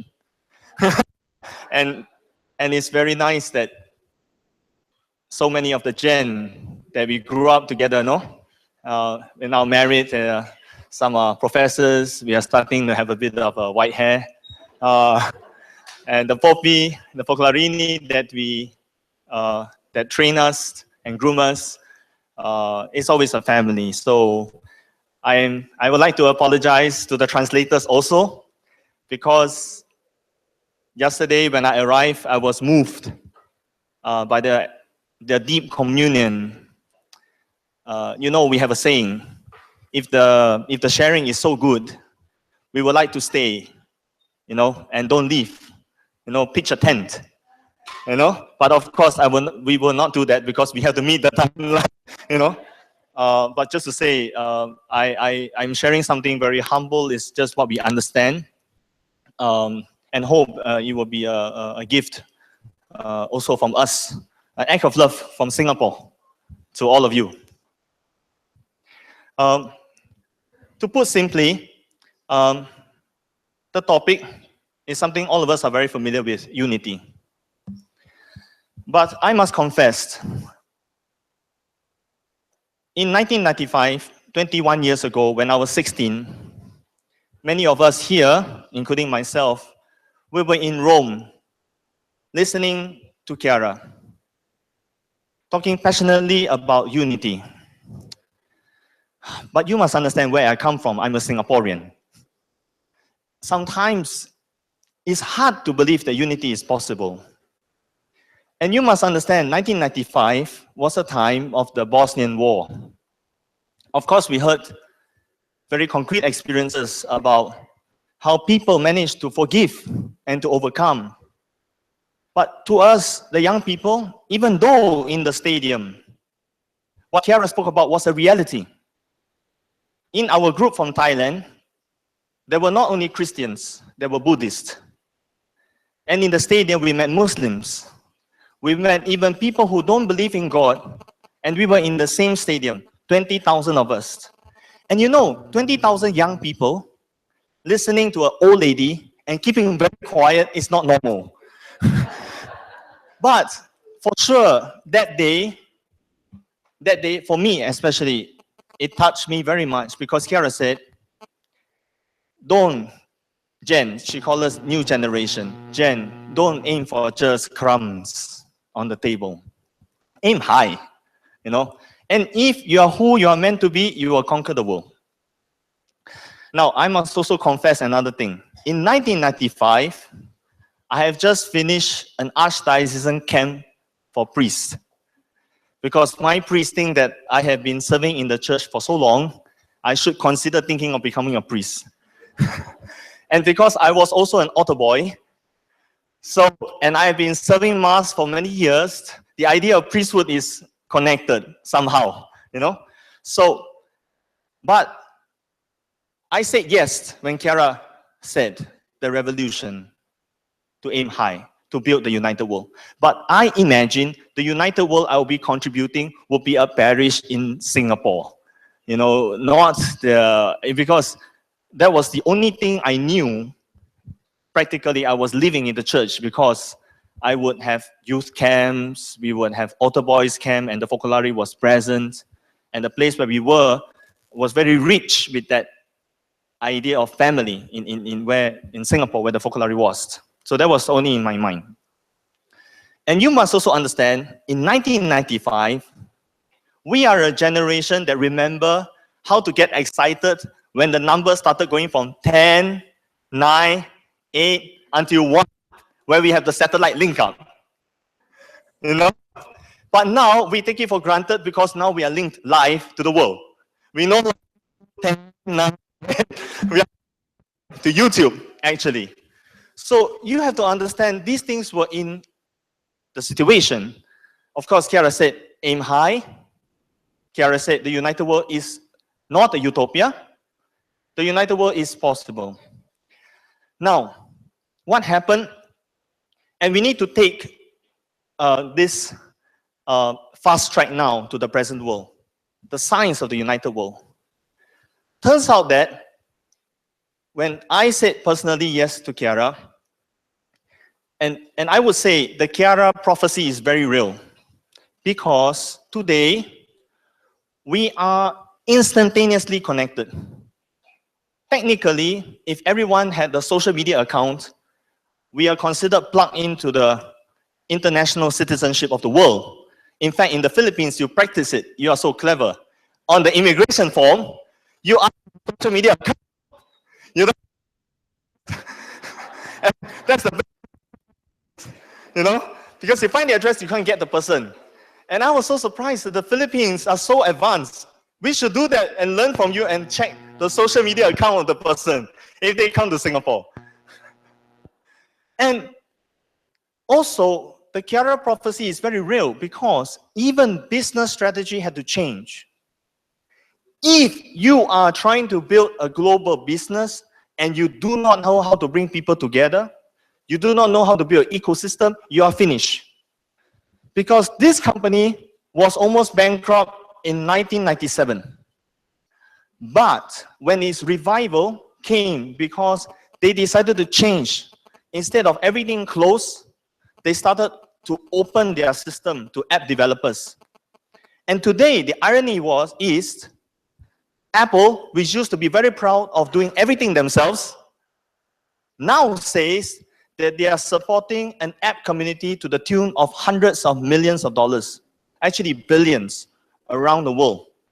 And this is something that requires a realization of sort that this is our world now. Again, what Kiara foretold, in a sense, I don't know how she sees, probably something much more advanced perspective, but it is something hard, very hard to imagine in 1995. And we know that, including the last climate change, unity is needed at every level. Our biggest problem and crisis confronting this world, the solutions are actually very straightforward.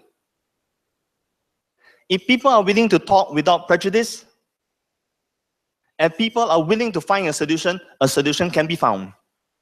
Actually, that's the greatest paradox because we have so much means, so much resources to end poverty, so much strength and talent to raise the least among us to a sustainable future. We actually have the money to do so, but we are not choosing to do so, not because we cannot do so, right? So even at the climate change conference, it was very interesting that the French, and I know the French are good at hosting, they took care to make sure that the tension was reduced.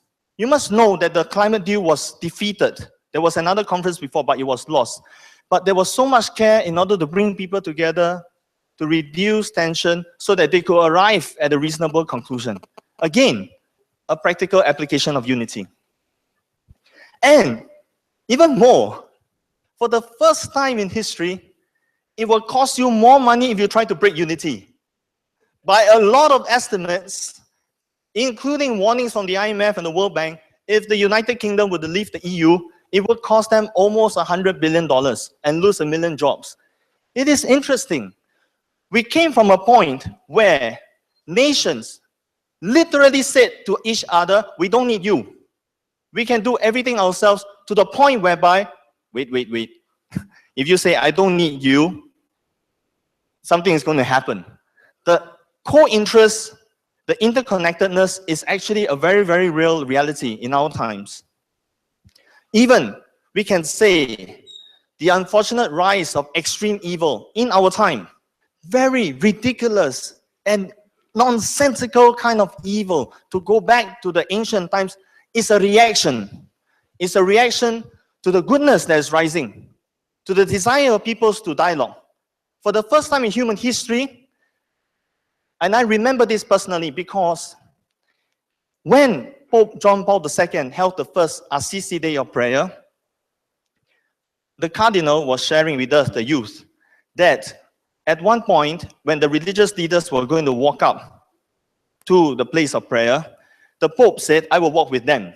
And the Cardinal also said, no, no, no, you cannot do that because you are the Pope. But the Pope said, no, I will do that. And how is that important and significant for us? Because Pope John Paul II, Saint Pope John Paul II, recognized that this is the time of unity. And of course, now it's becoming too normal for us to see religious leaders standing together that we don't even bother, which is a pity, because even today, in some countries, if religious leaders were to stand together, there would be protests. But just to say that religious leaders themselves believe in contributing to a united world. Even entertainment. How many of you know this show? Do you know watch this show, Descendants of the Sun? Four on the internet. They featured English. Of course, they're always beautiful looking. They had to speak English sometimes. It was they did an outside shoot. They did it in beautiful Greece. So these, they had to reflect the reality of the united world, or you will never economic success. You can check them out still, but it's still very hot. This year, by GlobeScan, but for 20,000 people around the world, turns out that the question was, do you feel that you are a global citizen? And 56% of these 20,000 people surveyed said yes, that I feel increasingly that I am a member of the global society, a global citizenship. So, dear friends, why am I telling you this? I am saying this because when I started, I feel that I can never, it is a beautiful time that we are in, that we cannot imagine what Kiara said to us in 1995, how fast the world is racing towards the united world. It is almost as if a divine plan was set into motion. We are not the only recipients of that grace. Today, Senator Bangko, what he shared was a very clear representation that the seeds of the united world are spread throughout the world. And I find this true also in the interreligious dialogue, because when we meet with the friends of Risho Kosekai, when we meet with friends on Shanti Ashram, they too have the seeds of the united world. So this idea of the economy of communion is not a utopia. It is what the world wants. So if in your mind you are thinking, is the economy of communion possible? To share with you, after reviewing all these companies, the economy of communion is already a reality, but you may not realize. So the question is, if the economy of communion is in fact something that the world desires, everybody is working towards, what kind of a united world will emerge? We must also know that big companies are trying to shape a united world. Google, for example, talks about shared data systems to transform healthcare and everything. Facebook, we are all contributing to the Facebook research machine. Facebook is trying to find how many times we like something and how many times we smile at something. That's why the emoticon like, the symbol was changed recently to a heart shape, so that they can sense the nuances in the reaction to any particular post. So, this is the science. So coming back to myself, as I said,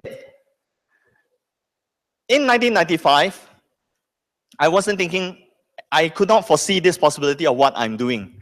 And the only thing I could think of was trying to move towards to become a priest. And this is one of that. But of course, God had other plans. And last year, God gave us, Michelle and I, a gift. Natalia was born. So when we started the company, one of the things that we understood was maybe through our work, we need to try to find a way to bring about the united world. But we didn't understand how. So one of these experiences was working with a bakery shop. And we worked with this company and we reviewed the company and we saw that this company needed an update on the designs. But even after we have done the designs, turns out that something was lacking. What was lacking? The problem was not the design. The problem was that company didn't have mutual trust between the management and the staff. So the staff were treated like machinery, part of a machinery, so to say. You have to produce, you have to produce, you have to produce. So we decided to change our approach of consultancy to include the element of business. Because we understood that if you just do a design and you do not understand the organization and you do not change the organizational culture, then nothing will change. But it was easier said than done in 2004. Because at that time, not now, now it's much better, designers and management consultants don't mix. It's like oil and water or whatever it is you call it. So we had to find a way to make it olive oil and vinegar. You know, so we had to get management consultants into the company, and then we had to do many exchange sessions, methodology, in order to have a shared approach to solving the problems. So our work, most of the time now, is dealing with companies at a crossroads. What do I mean at a crossroads? They are making money, but they feel something is lacking. And interestingly enough, every company, regardless of their faith, desire to do work that is meaningful. Or as Steve Jobs says, to produce things that make our hearts sing. So we call our service Purpose Call, essentially to help the companies find purpose so that they can renew themselves and contribute to shaping a better world. As we begin to do this over a number of years, we also understood something else. We understood that we cannot just be a company that is good at consulting. What is really the problem in the economic order? The issue is the big consultancies, their business model is aimed towards scale and exploitation. Not the people in those consultancies, but the current business models itself. And if we want to change a better world, we must provide an alternative, including the advertising agencies themselves. They are part of a massive system for scale and exploitation. So we understood that we had to find a way to build an alternative consultancy that focuses on fraternity, that focuses on sustainability. But again, how? We are not sure. So over a period of time, as we were sharing our experiences, we decided to pick this as our purpose statement. Based on our experiences, that we realized that many people do desire to do good. And they do want to find that they can contribute to shaping a better world through business, not just through corporate social responsibility. So these are my core partners. And among us is very interesting because we are free thinkers, we are Muslim, we are Christian, and I'm the only one who knows the vocabulary. Even the vocabulary. So just to give you an experience, once we had received a prospect, and the project was very nice, and we were one of the stronger competitors. But because we learned that the company was dealing with selling fire weapons, so but we needed the money. So we had a partners meeting, and I said, it's good money, but we shouldn't do it. And my partner, Jeffrey, said to me, are you out of your mind? Then I had to explain why. That we promised ourselves that we are trying to build a different kind of consultancy, no? If this is our wish, we need to test. So my excuse was, we need to test. I cannot use God.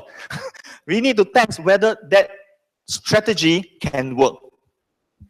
So he looked at me, he wasn't so convinced, and he said, I hope you know what you're doing. So we rejected that job, but 2 months later, we received another job, not as much as this job, but it was enough to pay the bills. You know, just to say, we have been doing this. There were many moments where we had to say no to a project because it didn't reconcile with our beliefs. The second problem we understood was, how do we grow the business? If we keep hiring consultants, we have to deliver the cost to the customers. And if we keep, because the current consulting model is higher and higher fees to the point whereby you are holding them ransom. How do we do it in a sustainable manner? So we decided to have a group of core that we develop and build and understand this new way of consulting, and also work with consultants who are experts but on a project basis. And also to give away part of our methodology to people who like our methodology, but they can also try to live a bit of what we are trying to do. So these are the country partners, and we are doing this in a number of places. And then you have consulting partners. So in this way, we do not need to always have high costs. We can bring down our fees according to the needs of the different companies, even the smaller companies that don't have much money. And sometimes we have to lower the fees so that we can be able to help them. So many a times it's very fulfilling work because like this company is a regional company in Asia. They have branches in China, in Thailand, in Indonesia, and everything like that. During the workshop, after they had this session with us, they said this: we don't know what you are doing, but it's working. And number three, the second person continued. How come we need a consultant to help us to talk to each other? You know, because they start to open up and say the challenges of the relationship and everything, you know. Then, when you talk about business models, how companies make money, even in this conversation, it was interesting because somebody said, how come we couldn't see? We have been doing this business for 20 over years. We couldn't see. And it's very useful and beautiful for me because when we do this work, you know, in the movement, we always say, see with new eyes. When you love the other person, you automatically see with new eyes, you know, and so we bring the same philosophy to them, and they are surprised. We can innovate, even though we have not been in the business for 20 years. And this is the National Bank of Brunei. When we worked with them, it was a merger of two banks, two very distinct banks. And every time they come for a meeting with us, in order to show that they are different, one a cup that featured the logo of the previous company, another cup with the other bank. So it came from which bank? So when we did the branding, we said, you are different banks, but you are Bruneians. So we gave them a tagline, Bruneians at heart. And they were proud to explain, and now they forgot of the fact that they are from two banks, and they are Bruneians. So, in essence, our work very much has been in the business of service, to act as the servant to bring people together. One of the things we did for ourselves at the very beginning was we couldn't find another consultancy that was living like this. So we decided, I proposed, and then they agreed, that I said, you know, it would be nice to write our beliefs and to vote, no? Line by line. I mean, for the Gen, we know what we did before, no? So we did the same. So we started to say, do you think unity is important? Yes, very important. And the vote had to be unanimous, you know, because we have different partners. And so we took 3 days to write how we live, how we communicate, how we make decisions on money, how we make decisions on expansion. There must always be two person, and to promote someone, there must always be two person. You know, we don't have a balance of male and female, unfortunately, so far. So, but just to say that there must always be two in the decision making. And so, over this period of time, really thanks be to God that we managed to serve in many countries, Vietnam, India, China, even sometimes in the US and Australia. But we don't make, how to say, we don't make a lot of money because we wanted very much to test our approach of unity, whether it can be used in many different situations. Because we wanted to be sure that it's not our idea, but we wanted to be sure that it's a solution that will be useful for these companies. And the last part, just to give a very quick conclusion to this thing, is we realize that actually many companies, they operate at the level of what I call an unrealistic risk. You should take risk, but you should take risk with a level of purpose, not take risk randomly. And what I mean is, most of the companies know that lack of trust is a problem, but most of the time, they don't want to address the problem. They actually sleep over it, hope it will go away, and then they find someone else to scold someone. So sometimes we are in meetings, it's like dealing with, you know, couples or individuals who have a relational issue, but they were not able to open up. So because there is no actual unity, there is perceived unity, they actually take more risk. So it is very interesting because in our company and the companies who try to practice this, all the clients told us that after the program, their risk reduced because there's unity. Because you have situations where companies, where people would say to us, look, Lawrence, this is a problem. I've known it for 15 years. Then we will say, why don't you tell the boss? Oh, my boss is hopeless. I should not have to tell him or her because they won't listen. You know, this is really strange that they know how to solve it and they don't. And you know, we always ask this question every strategy workshop. What is the most important and useful value for the company? And in 90% of the cases is unity. No matter how they say it. In some countries, they call it teamwork. They say collaboration. They say unity. They say understanding is all unity. And in truth, the organizations are almost in the cycle of depleting their ability to grow and expand because there's no unity. Because there's no unity, they do not evolve. Because there's no unity, they don't. You have marketing departments, product departments doing their own things. And because there's no unity, they are not sharing ideas, they are not able to inform the evolution of themselves. So we understood this, that we cannot take unity for granted. It is only possible by design.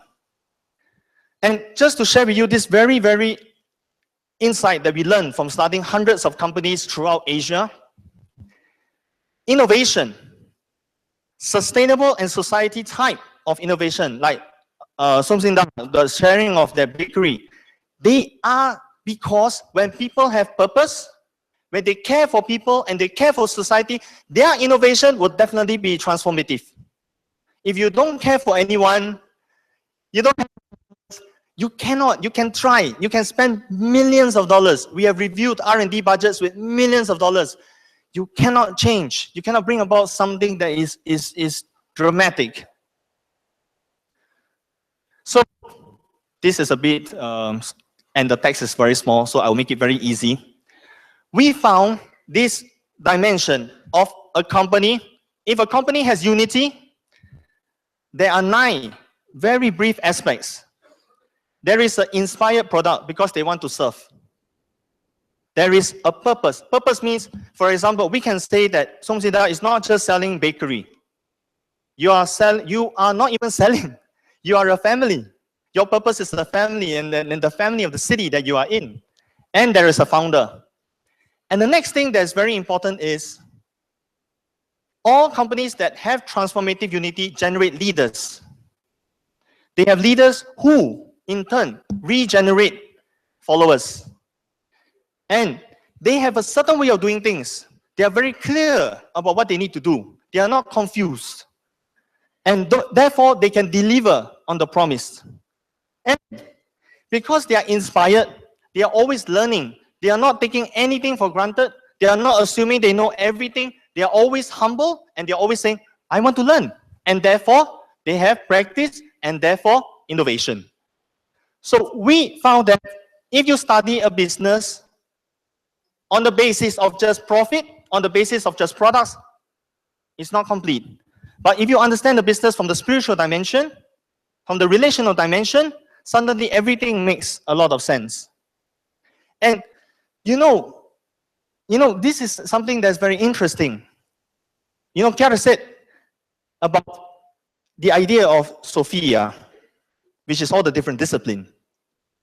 And this year or last year, I don't remember, at the World Economic Forum, they said that the fourth industrial revolution is a convergence of different discipline and data, whatever you call it, is a convergence.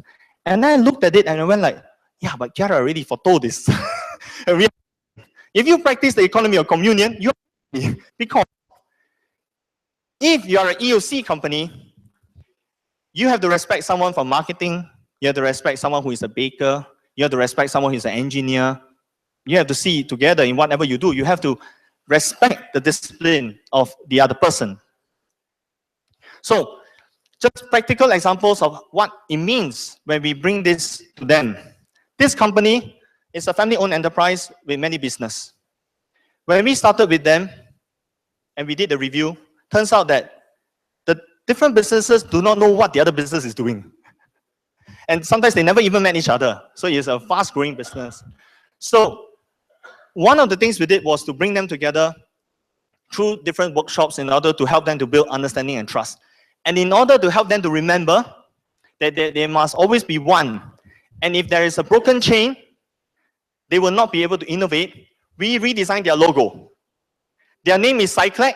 So their logo is formed by 6 C's. C, C, C, C, C. And if you take any of the P's out, the logo is different, you know. And so this is just one of the workshop at the strategy level. And one, I just went for their, I went for their 70th anniversary dinner a few years ago. And one of the directors ran to me and said, Lawrence, I thought something happened, maybe whatever we gave to them was wrong or whatever it is. And he said, Lawrence, what you guys did for us, remain. There is unity, there is teamwork. We are helping each other, you know? And this company has gone on to win sustainability awards. You know, they are transforming society and things in their own way. And another thing that we introduced to the company was, maybe for most of us, you'll be familiar with the idea of the moment of truth. So, yeah, we lived in Consulus, we lived the moment, we have done, we call it bonsai, we don't call it moment of truth. We have done a moment of truth for 9 years. The first year we did affirmation, no improvement. The second we did improvement, you know, and it was amazing. And then we started to introduce to the clients. This is one of the clients doing it. And they told us, where did this come from? How did you come up with this? It's so beautiful and useful, you know? And they started doing this on their own. But the way we do it is this. You know, in Asia, hierarchy is very important, very serious. But in bonsai, the most junior in the company will criticize the highest rank. So, but after they have gone through it, it really changed their life and everything. So this company is a very small company when we started with them. They were $500,000 turnover, and they did the moment of truth of bonsai, and they did all the different sharing and everything, and now they are one of the most innovative violin sellers in the country. And you know, they are really going places. So just to conclude, this is just one of the partners that we have, as I said earlier, the partners that we expand into other countries, and this is in Bangladesh, that we and many times had to rethink about how we do business. It's not important to always aim for money. Money is important. You need money to be concrete, but you need other elements in order to show that you can come together and shape a united world. And so we have many partnerships with many other consulting groups.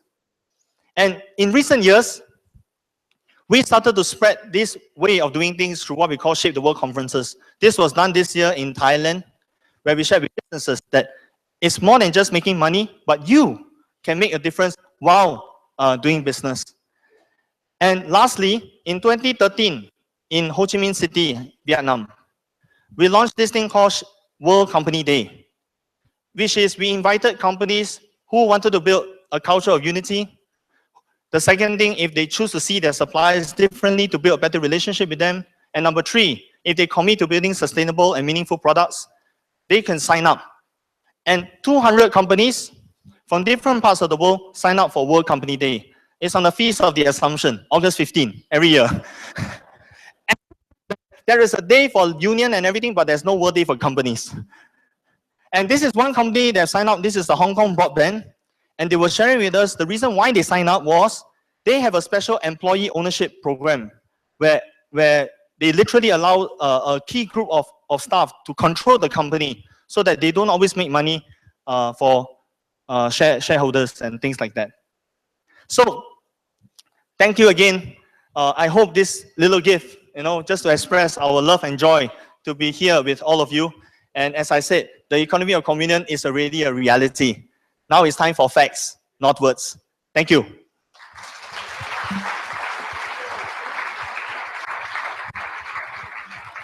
Thank you, sir. Thank you, Lawrence. No? Aside from everything that he said, what we can learn from Lawrence really is how he can spread the ideal, how he can speak of the ideal without using the words. The only word he used was unity in the whole speech. No?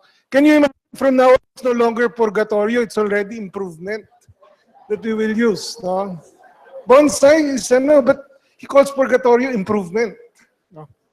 Okay. All members of the International Commission, when they speak, they always begin by apologizing for their very long curriculum vitae. So I'm not going to tell you that our next speaker graduated with distinction with a master in entrepreneurship 10 years ago, almost to the day, from the Asian Institute of Management. Instead, two things about her. The first one is, this week, since Monday in UST, and then the 5 days here, is the fulfillment of one of her greatest dreams, to be able to bring this EOC Congress here to the Philippines. And she has worked harder than any of us to make it come true.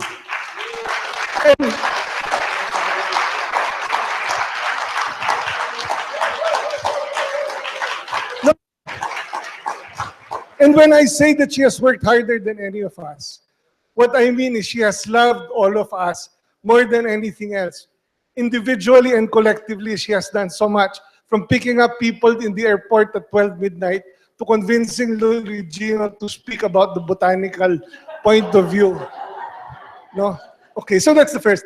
And the second thing is, when Kiara launched the Economy of Communion in 1991, together with her husband, Francis, they were one of the first to respond and enroll Bangko Kabayan to the Economy of Communion. So, the managing director of Bangko Kabayan is Ganzon.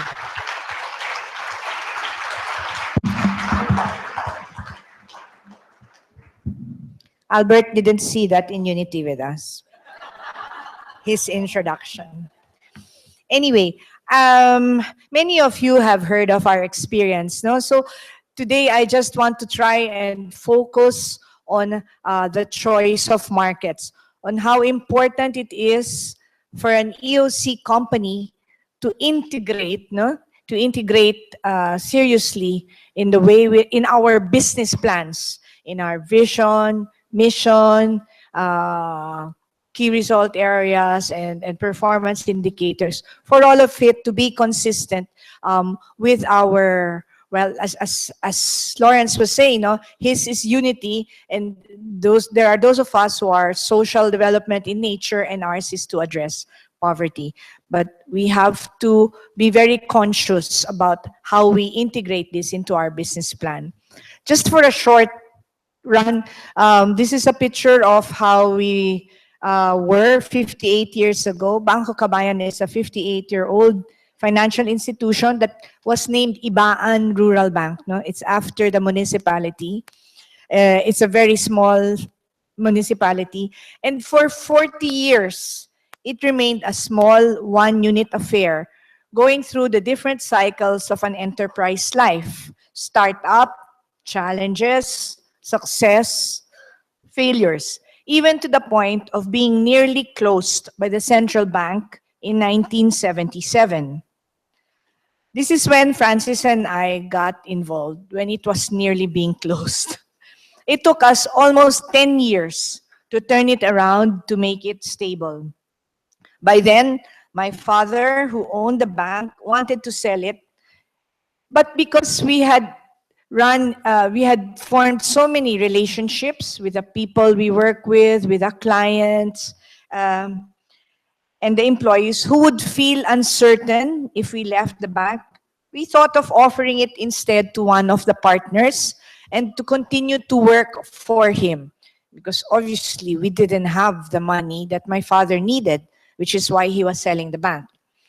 And this man, who owns 25% of the bank, he said, no, I don't want to buy it. I'm happy with how you're running it. I will lend you the money to buy it from your father. And throughout the years, he has remained such a constant support, not only financially when we needed more capital, but he has also been such a strong moral compass for us in the board. As chairman of the board, when we are a little lost on the pressures of competition and we need to decide, again, Lawrence brought up that those many moments when we have to decide, will we do this or that? What did we decide to do to be faithful to our vision or not? And he's always there to say, we are where we are today because of being faithful to the original mission. And it finishes all the debate. When the EOC in 1991, Tita Juanco, who set up Anchila, many of you also know her. It was also the first, among the first EOC companies we started together, came to me and said, we have to grow your bank. And it was still one unit. Remember, we had just turned it around. We need to earn a lot of profits because there are many poor people we need to help. And I said, what do I know about running a bank? It took us 10 years to get here. I'm a journalist by nature. Francis is a lawyer. And not make the best bankers. But with Anchila's help, in the next 6 years, we established 8 branches in all and grew our resources to about from $20 million in the beginning, from about $1 million resources in the beginning to $20 million or 1 billion pesos in 6 years. How do we explain that for people who didn't know anything about banking? It was with much of Anchila's help, but also when we go back to our history, we always talk about divine providence or the presence of the silent partner. I mean, it defies all logic how this happened. And really, it is only grace and the presence really of the divine providence that allowed for this to happen. And we named it on our 40th anniversary. We renamed the bank Bangko Kabayan, which means in Filipino, Kabayan is the neighbor. Just to remind ourselves that each person that we meet inside the bank or outside, employee, manager, client, stakeholder, is our neighbor. And it expresses the vision of what kind of bank we want it to be for the countryside community we chose as our playing field. In 2000, 2004, I felt the need to be better prepared because the bank was growing to be a different entity already. You know, running one unit and 8 units are two different things. The bank was growing in number of employees. We had to continue to develop new products for our clients. Our regulator, even up till today, continues to come out with new rules to force banks into adopting stricter and stricter controls to protect the deposits, which is largely savings of the people in the community.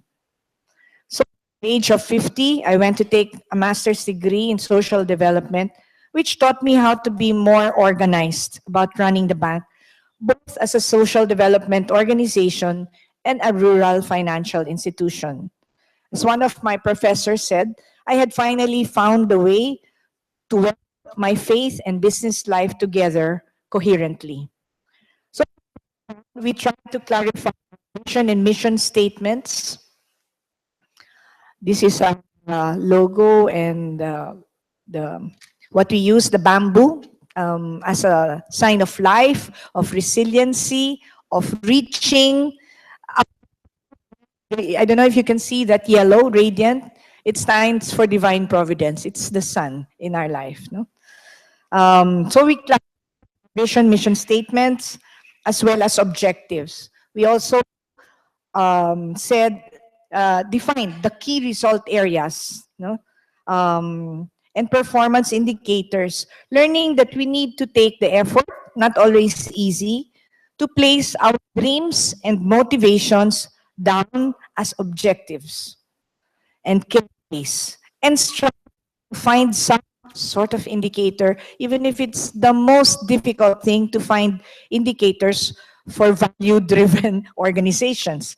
But still, to understand that we were in fact achieving our desired outcomes, not merely thinking or hoping we were able to help the community, that we were in fact living as an EOC enterprise.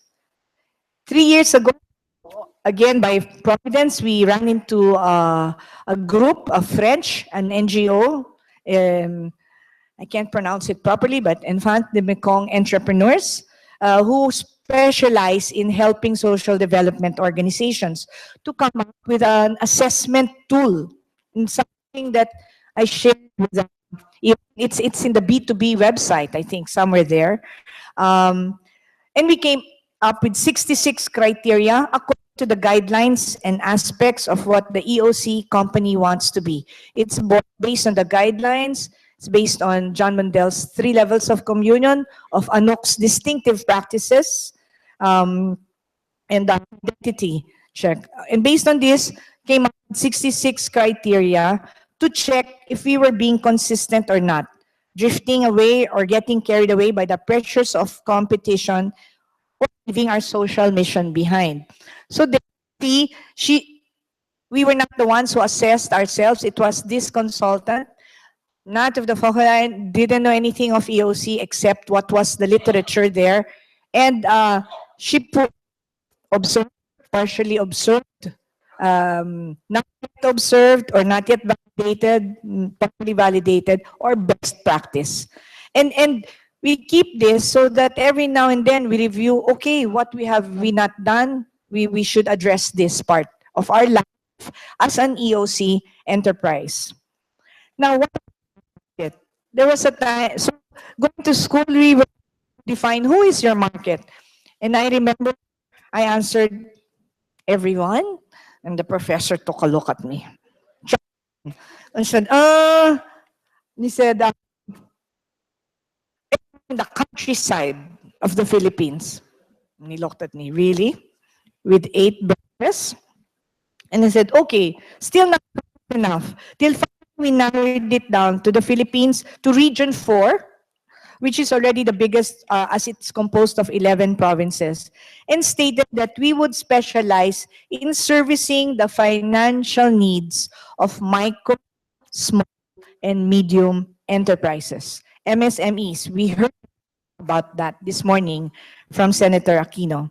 This would be the way we thought we could contribute to the overall goal of being a catalyst of development in the countryside, which we had defined as our mission as a rural financial institution. We just, the professor told me, just choose two simple things, at least to measure your impact. Employment generation and increase in assets, micro clients especially. It's not easy, but we're still struggling. But as you can see from the film, you saw the film on the impact, there were many other results which were not in the business plan, no empowerment, happiness, but which came about just by being focused on truly being of service to our clients. We began this program in 2001. My return to business, way before my return to business school, but later integrating it into the 5-year business plan, we were able to be more committed to its growth and success. We put in more hours to study the characteristics of our clients, of our MSME clients. We began, and what products would be relevant for them. We began only savings and loans in the beginning, loans for working capital. And then through the years, developed educational, house improvement loans, and lately, we offer micro insurance in partnership with big insurance companies who got convinced that this market sector could not only be viable, but actually profitable because they charge very small, but their clients are in the millions, no? Across the microfinance sector. So again, the partnership of working together to bring most benefit to our desired market. We understood that instead of lessening our workforce through computerization, of course, we also undertook computerization, and many in the banking sector were doing, we thought, okay, we will save. We don't need to have so many people if we have a very efficient banking software. But of and medium enterprises, we found ourselves adding more people. Not only that, we needed more hours of training that included community organizing, which is not really a function of a bank, but it's necessary to deliver microfinance efficient, no? Alongside and monitoring payment of our clients, if we want to make this service sustainable and also earn. At the same time, when we upgraded our banking software to increase efficiencies, we needed to invest an extra $10,000 or so for the to develop a microfinance module, which was not a normal part of core banking software. In other words, this choice of a market is a serious thing because it costs a lot. Now, this is one of the costly markets to serve. No? So we created more than a normal bank, even while we were pursuing growth. And even if we did, like many other MFIs, bring service to the doorstep of our clients by going to the barrios or village to meet them, we chose directly from them. And instead, ask that they come to the bank to make their weekly payments. Now, that can be very inconvenient. You could say the client's first reaction was, what? I have to go, but all the others are just collecting from us. I said, no, it's risky. We'll not put the account officers at risk, but also wanted for them to feel, that when we accepted those terms in return for a slow of interest, because the cost would not be higher than if we were actually doing collection ourselves. We said, we will pass on the savings to you in terms of low interest rate, efficiencies. No? But more than this, the strategy allowed clients, mostly women, who were always tied to their homes, doing chores, working for the family, they had an opportunity to get exposed to going to an office, to actually going to a bank, signing a promissory note, doing a deposit slip, things which they had never done in their lives. And why were they empowered? Because the men, who are usually very macho in our society, all of a sudden looked at them with respect. They can do things they never did. They never went to the banks themselves also. So we didn't plan, but it was extra bonus that the strategy worked to help empower the women. They felt like clients, not beneficiaries. And we keep stressing this even to our own people. They are our clients. They are the same as someone who walks in and deposits 1 million pesos. Incidentally, they give us very good business, the micro clients. So please treat them with respect and the friendship that they are entitled to. They learned to transact with the bank. This empowerment was unplanned bonus and strengthened our resolve to continuously find ways of partnering with our microfinance clients.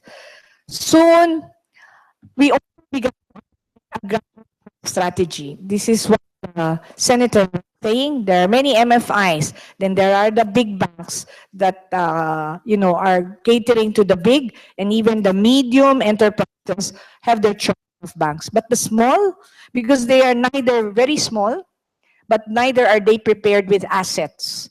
So we first have the loan is when they need a solidarity. When their enterprise grows a little bigger, we give them an individual, still microfinance loan, which is from 150 to 300,000. And then we say, they're still progressing, we give them plus. So 300 to 500. That's the 150 to 300. And then Ascenso loan, which is 500 to 900. I look at Fides because she created that Ascenso loan before ME loan, which already requires assets. No, we are in the experimentation with that Ascenso loan. It's still not doing as well as we hope it would be. There's still a lot, a bigger than we would care for. But I was encouraged this morning when I heard the senator say there are projects you work for 2 years, just trying to, but you just have to have the resource, political will, no, to go ahead. So today, our clients make up 80% of our client base, and the exposure to them is about 41 million or 2.995, almost $3 million. Our SME, which includes the small, medium enterprises, makes up another 43% of our loans. And that is also very important. It makes up the next biggest portion, which is 14% in agricultural lending. Clients make up 15%, and this is only because the pricing of MSME loans is very low. We need to deploy in bigger loans for better utilization. So we just have other outlet. But that is not really our vision and mission, and I keep reminding ourselves about that. No? These big clients are not our market, not our preference. They are, and we need to continuously push for outreach to SME and the agri sector. In fact, put that in as a performance indicator of all the branch and the branch managers. They must not only reach the levels, they must also reach the number of people. So, which forms a behavior that look for smaller rather than bigger loans. In addition, many banks have gone into more lucrative market of salary loans, consumer loans, or credit cards. They say MSME and agri lending are the most fragile and laborious, also risky. Easier to grow because of such a big demand. But we need to ask ourselves if encouraging people to get into debt trap is what we want to do.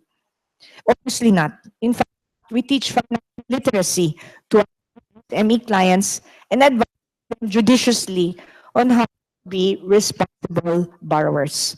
We start so as not to push loans bigger than what they can actually pay. So just so to be able to earn sales. And themselves have begun sharing their own time and experiences. You see that lady over there, she's a microfinance client. We used to teach them, and that one has her teaching in another center all about financial literacy. So not only have they been empowered, they begin to reciprocate by making themselves available to teach other women. So community development officers, as we call our account officers, are also promoting grassroots entrepreneurship and management. In concluding, being an EOC enterprise means we are conscious of being value-driven in the we choose, in the strategy we employ, in the products that we develop. We have to make it all together. When our vision is clear and we are convinced of it, it gives us the energy, the creativity to venture into the road less structured, but also to markets that are still for us, to do patience to wait for returns down the road. Along we discover fruits such as close relationship with all stakeholders of the company, but more interaction of our employees and clients. Witnessing more of reciprocity with the people we learn to trust. Someone once asked, is it possible to survive competition? You know, we heard yesterday that this is one of the effects of globalization, is intense competition, while keeping your values intact. It's a question we deal with every day. We answered with results of 25 years of trying to do just that, of keeping our values intact in spite of competition. We have 23 branches today in 3 provinces, resources that are 2.4 billion pesos, and we've provided for 350 employees from the 25 that we started with in 1991. Within the coming banks, we expect to be granted a license. We've been approved to operate as a development bank, which we hope to continue strengthening the way of banking, this way of banking, and this way of doing business. Thank you.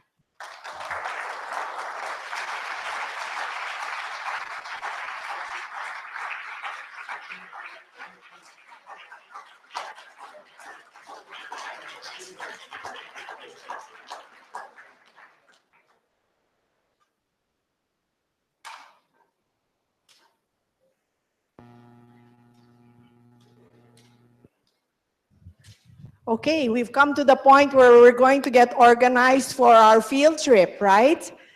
And we thank Tess because her talk gave us a backdrop of what we are going to see when we go out this afternoon, okay? So we're going to go visit a center. Can we just wait a while until we connect?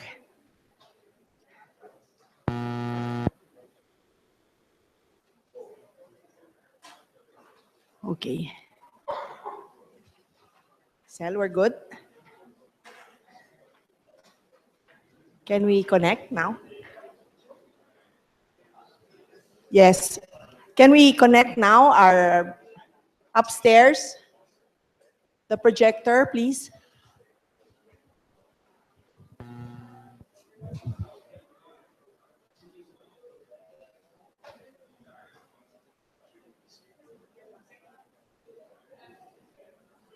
Yeah.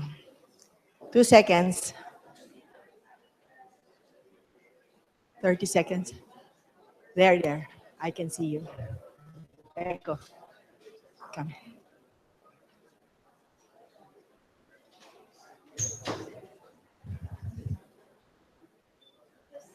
Okay.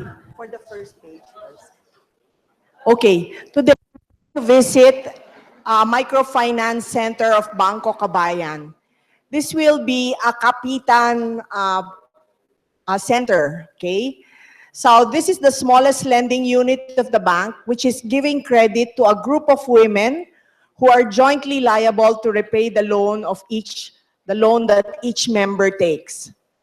Okay? So you will observe, when you get there, you will observe a center meeting of an account officer or a community development officer, as Tess has told us, of Bangko Kabayan with the women borrowers. Okay? Please take note of your reflection paper in your kit.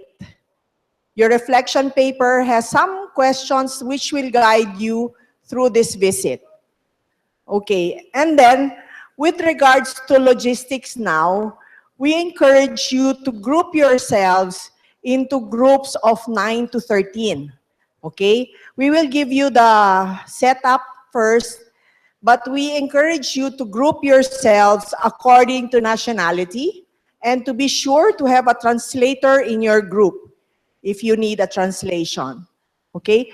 So let me first, before we group ourselves, let me run through everything first. Okay. So, step 4.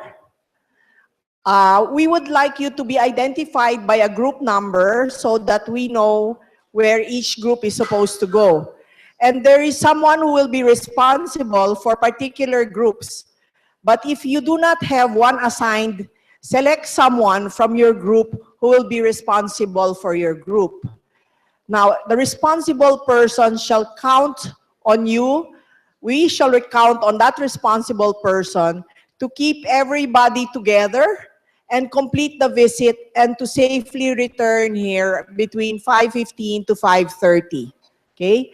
So we would like you to write in a slip of paper the person responsible to please write your group number, your name, so we know you're the group leader, and your mobile number, so that in case we have to call you for any reason, we have that list in our directory.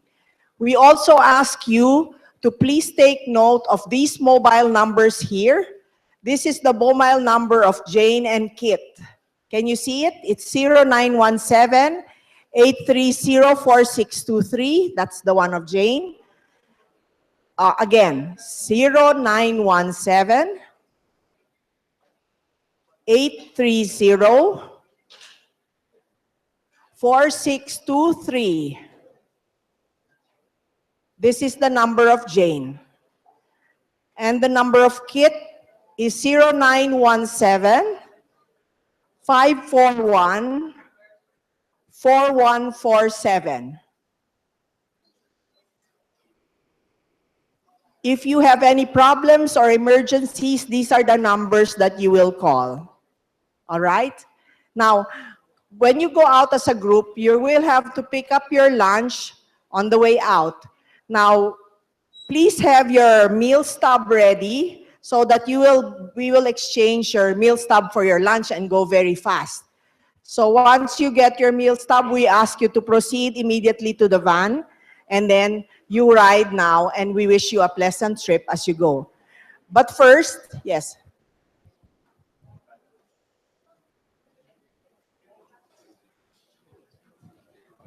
We'll fix it.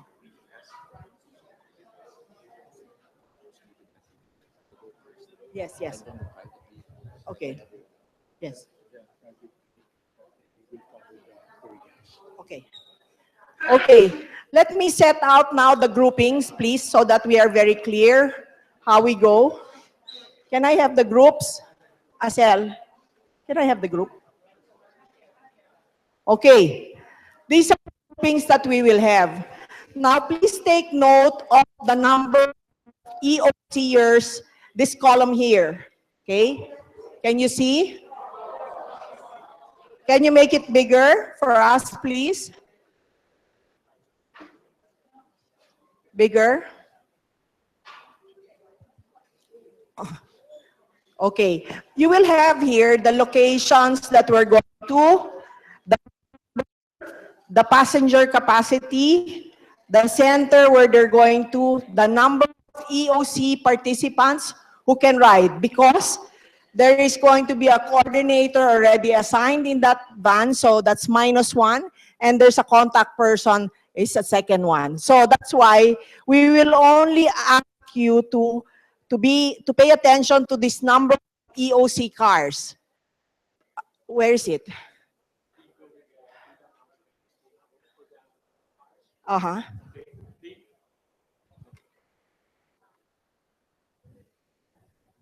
Just a few announcements. We want the ones with the translators to be in the same group, no, or the same van. You will be in like in a certain group. There would be like 3 to 4 vans. So we want you to be in one area. So you'll have your translator with you. So I understand it's the Koreans and the Chinese who have the translator.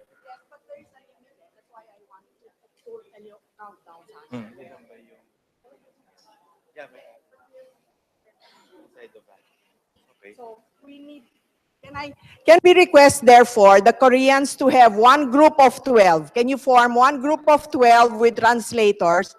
And then the next group of 13 with translators. Let's go with the Koreans first. 12 first, 12 Koreans. Can we have you in van number 1? And then 13 Koreans next. So 12 first.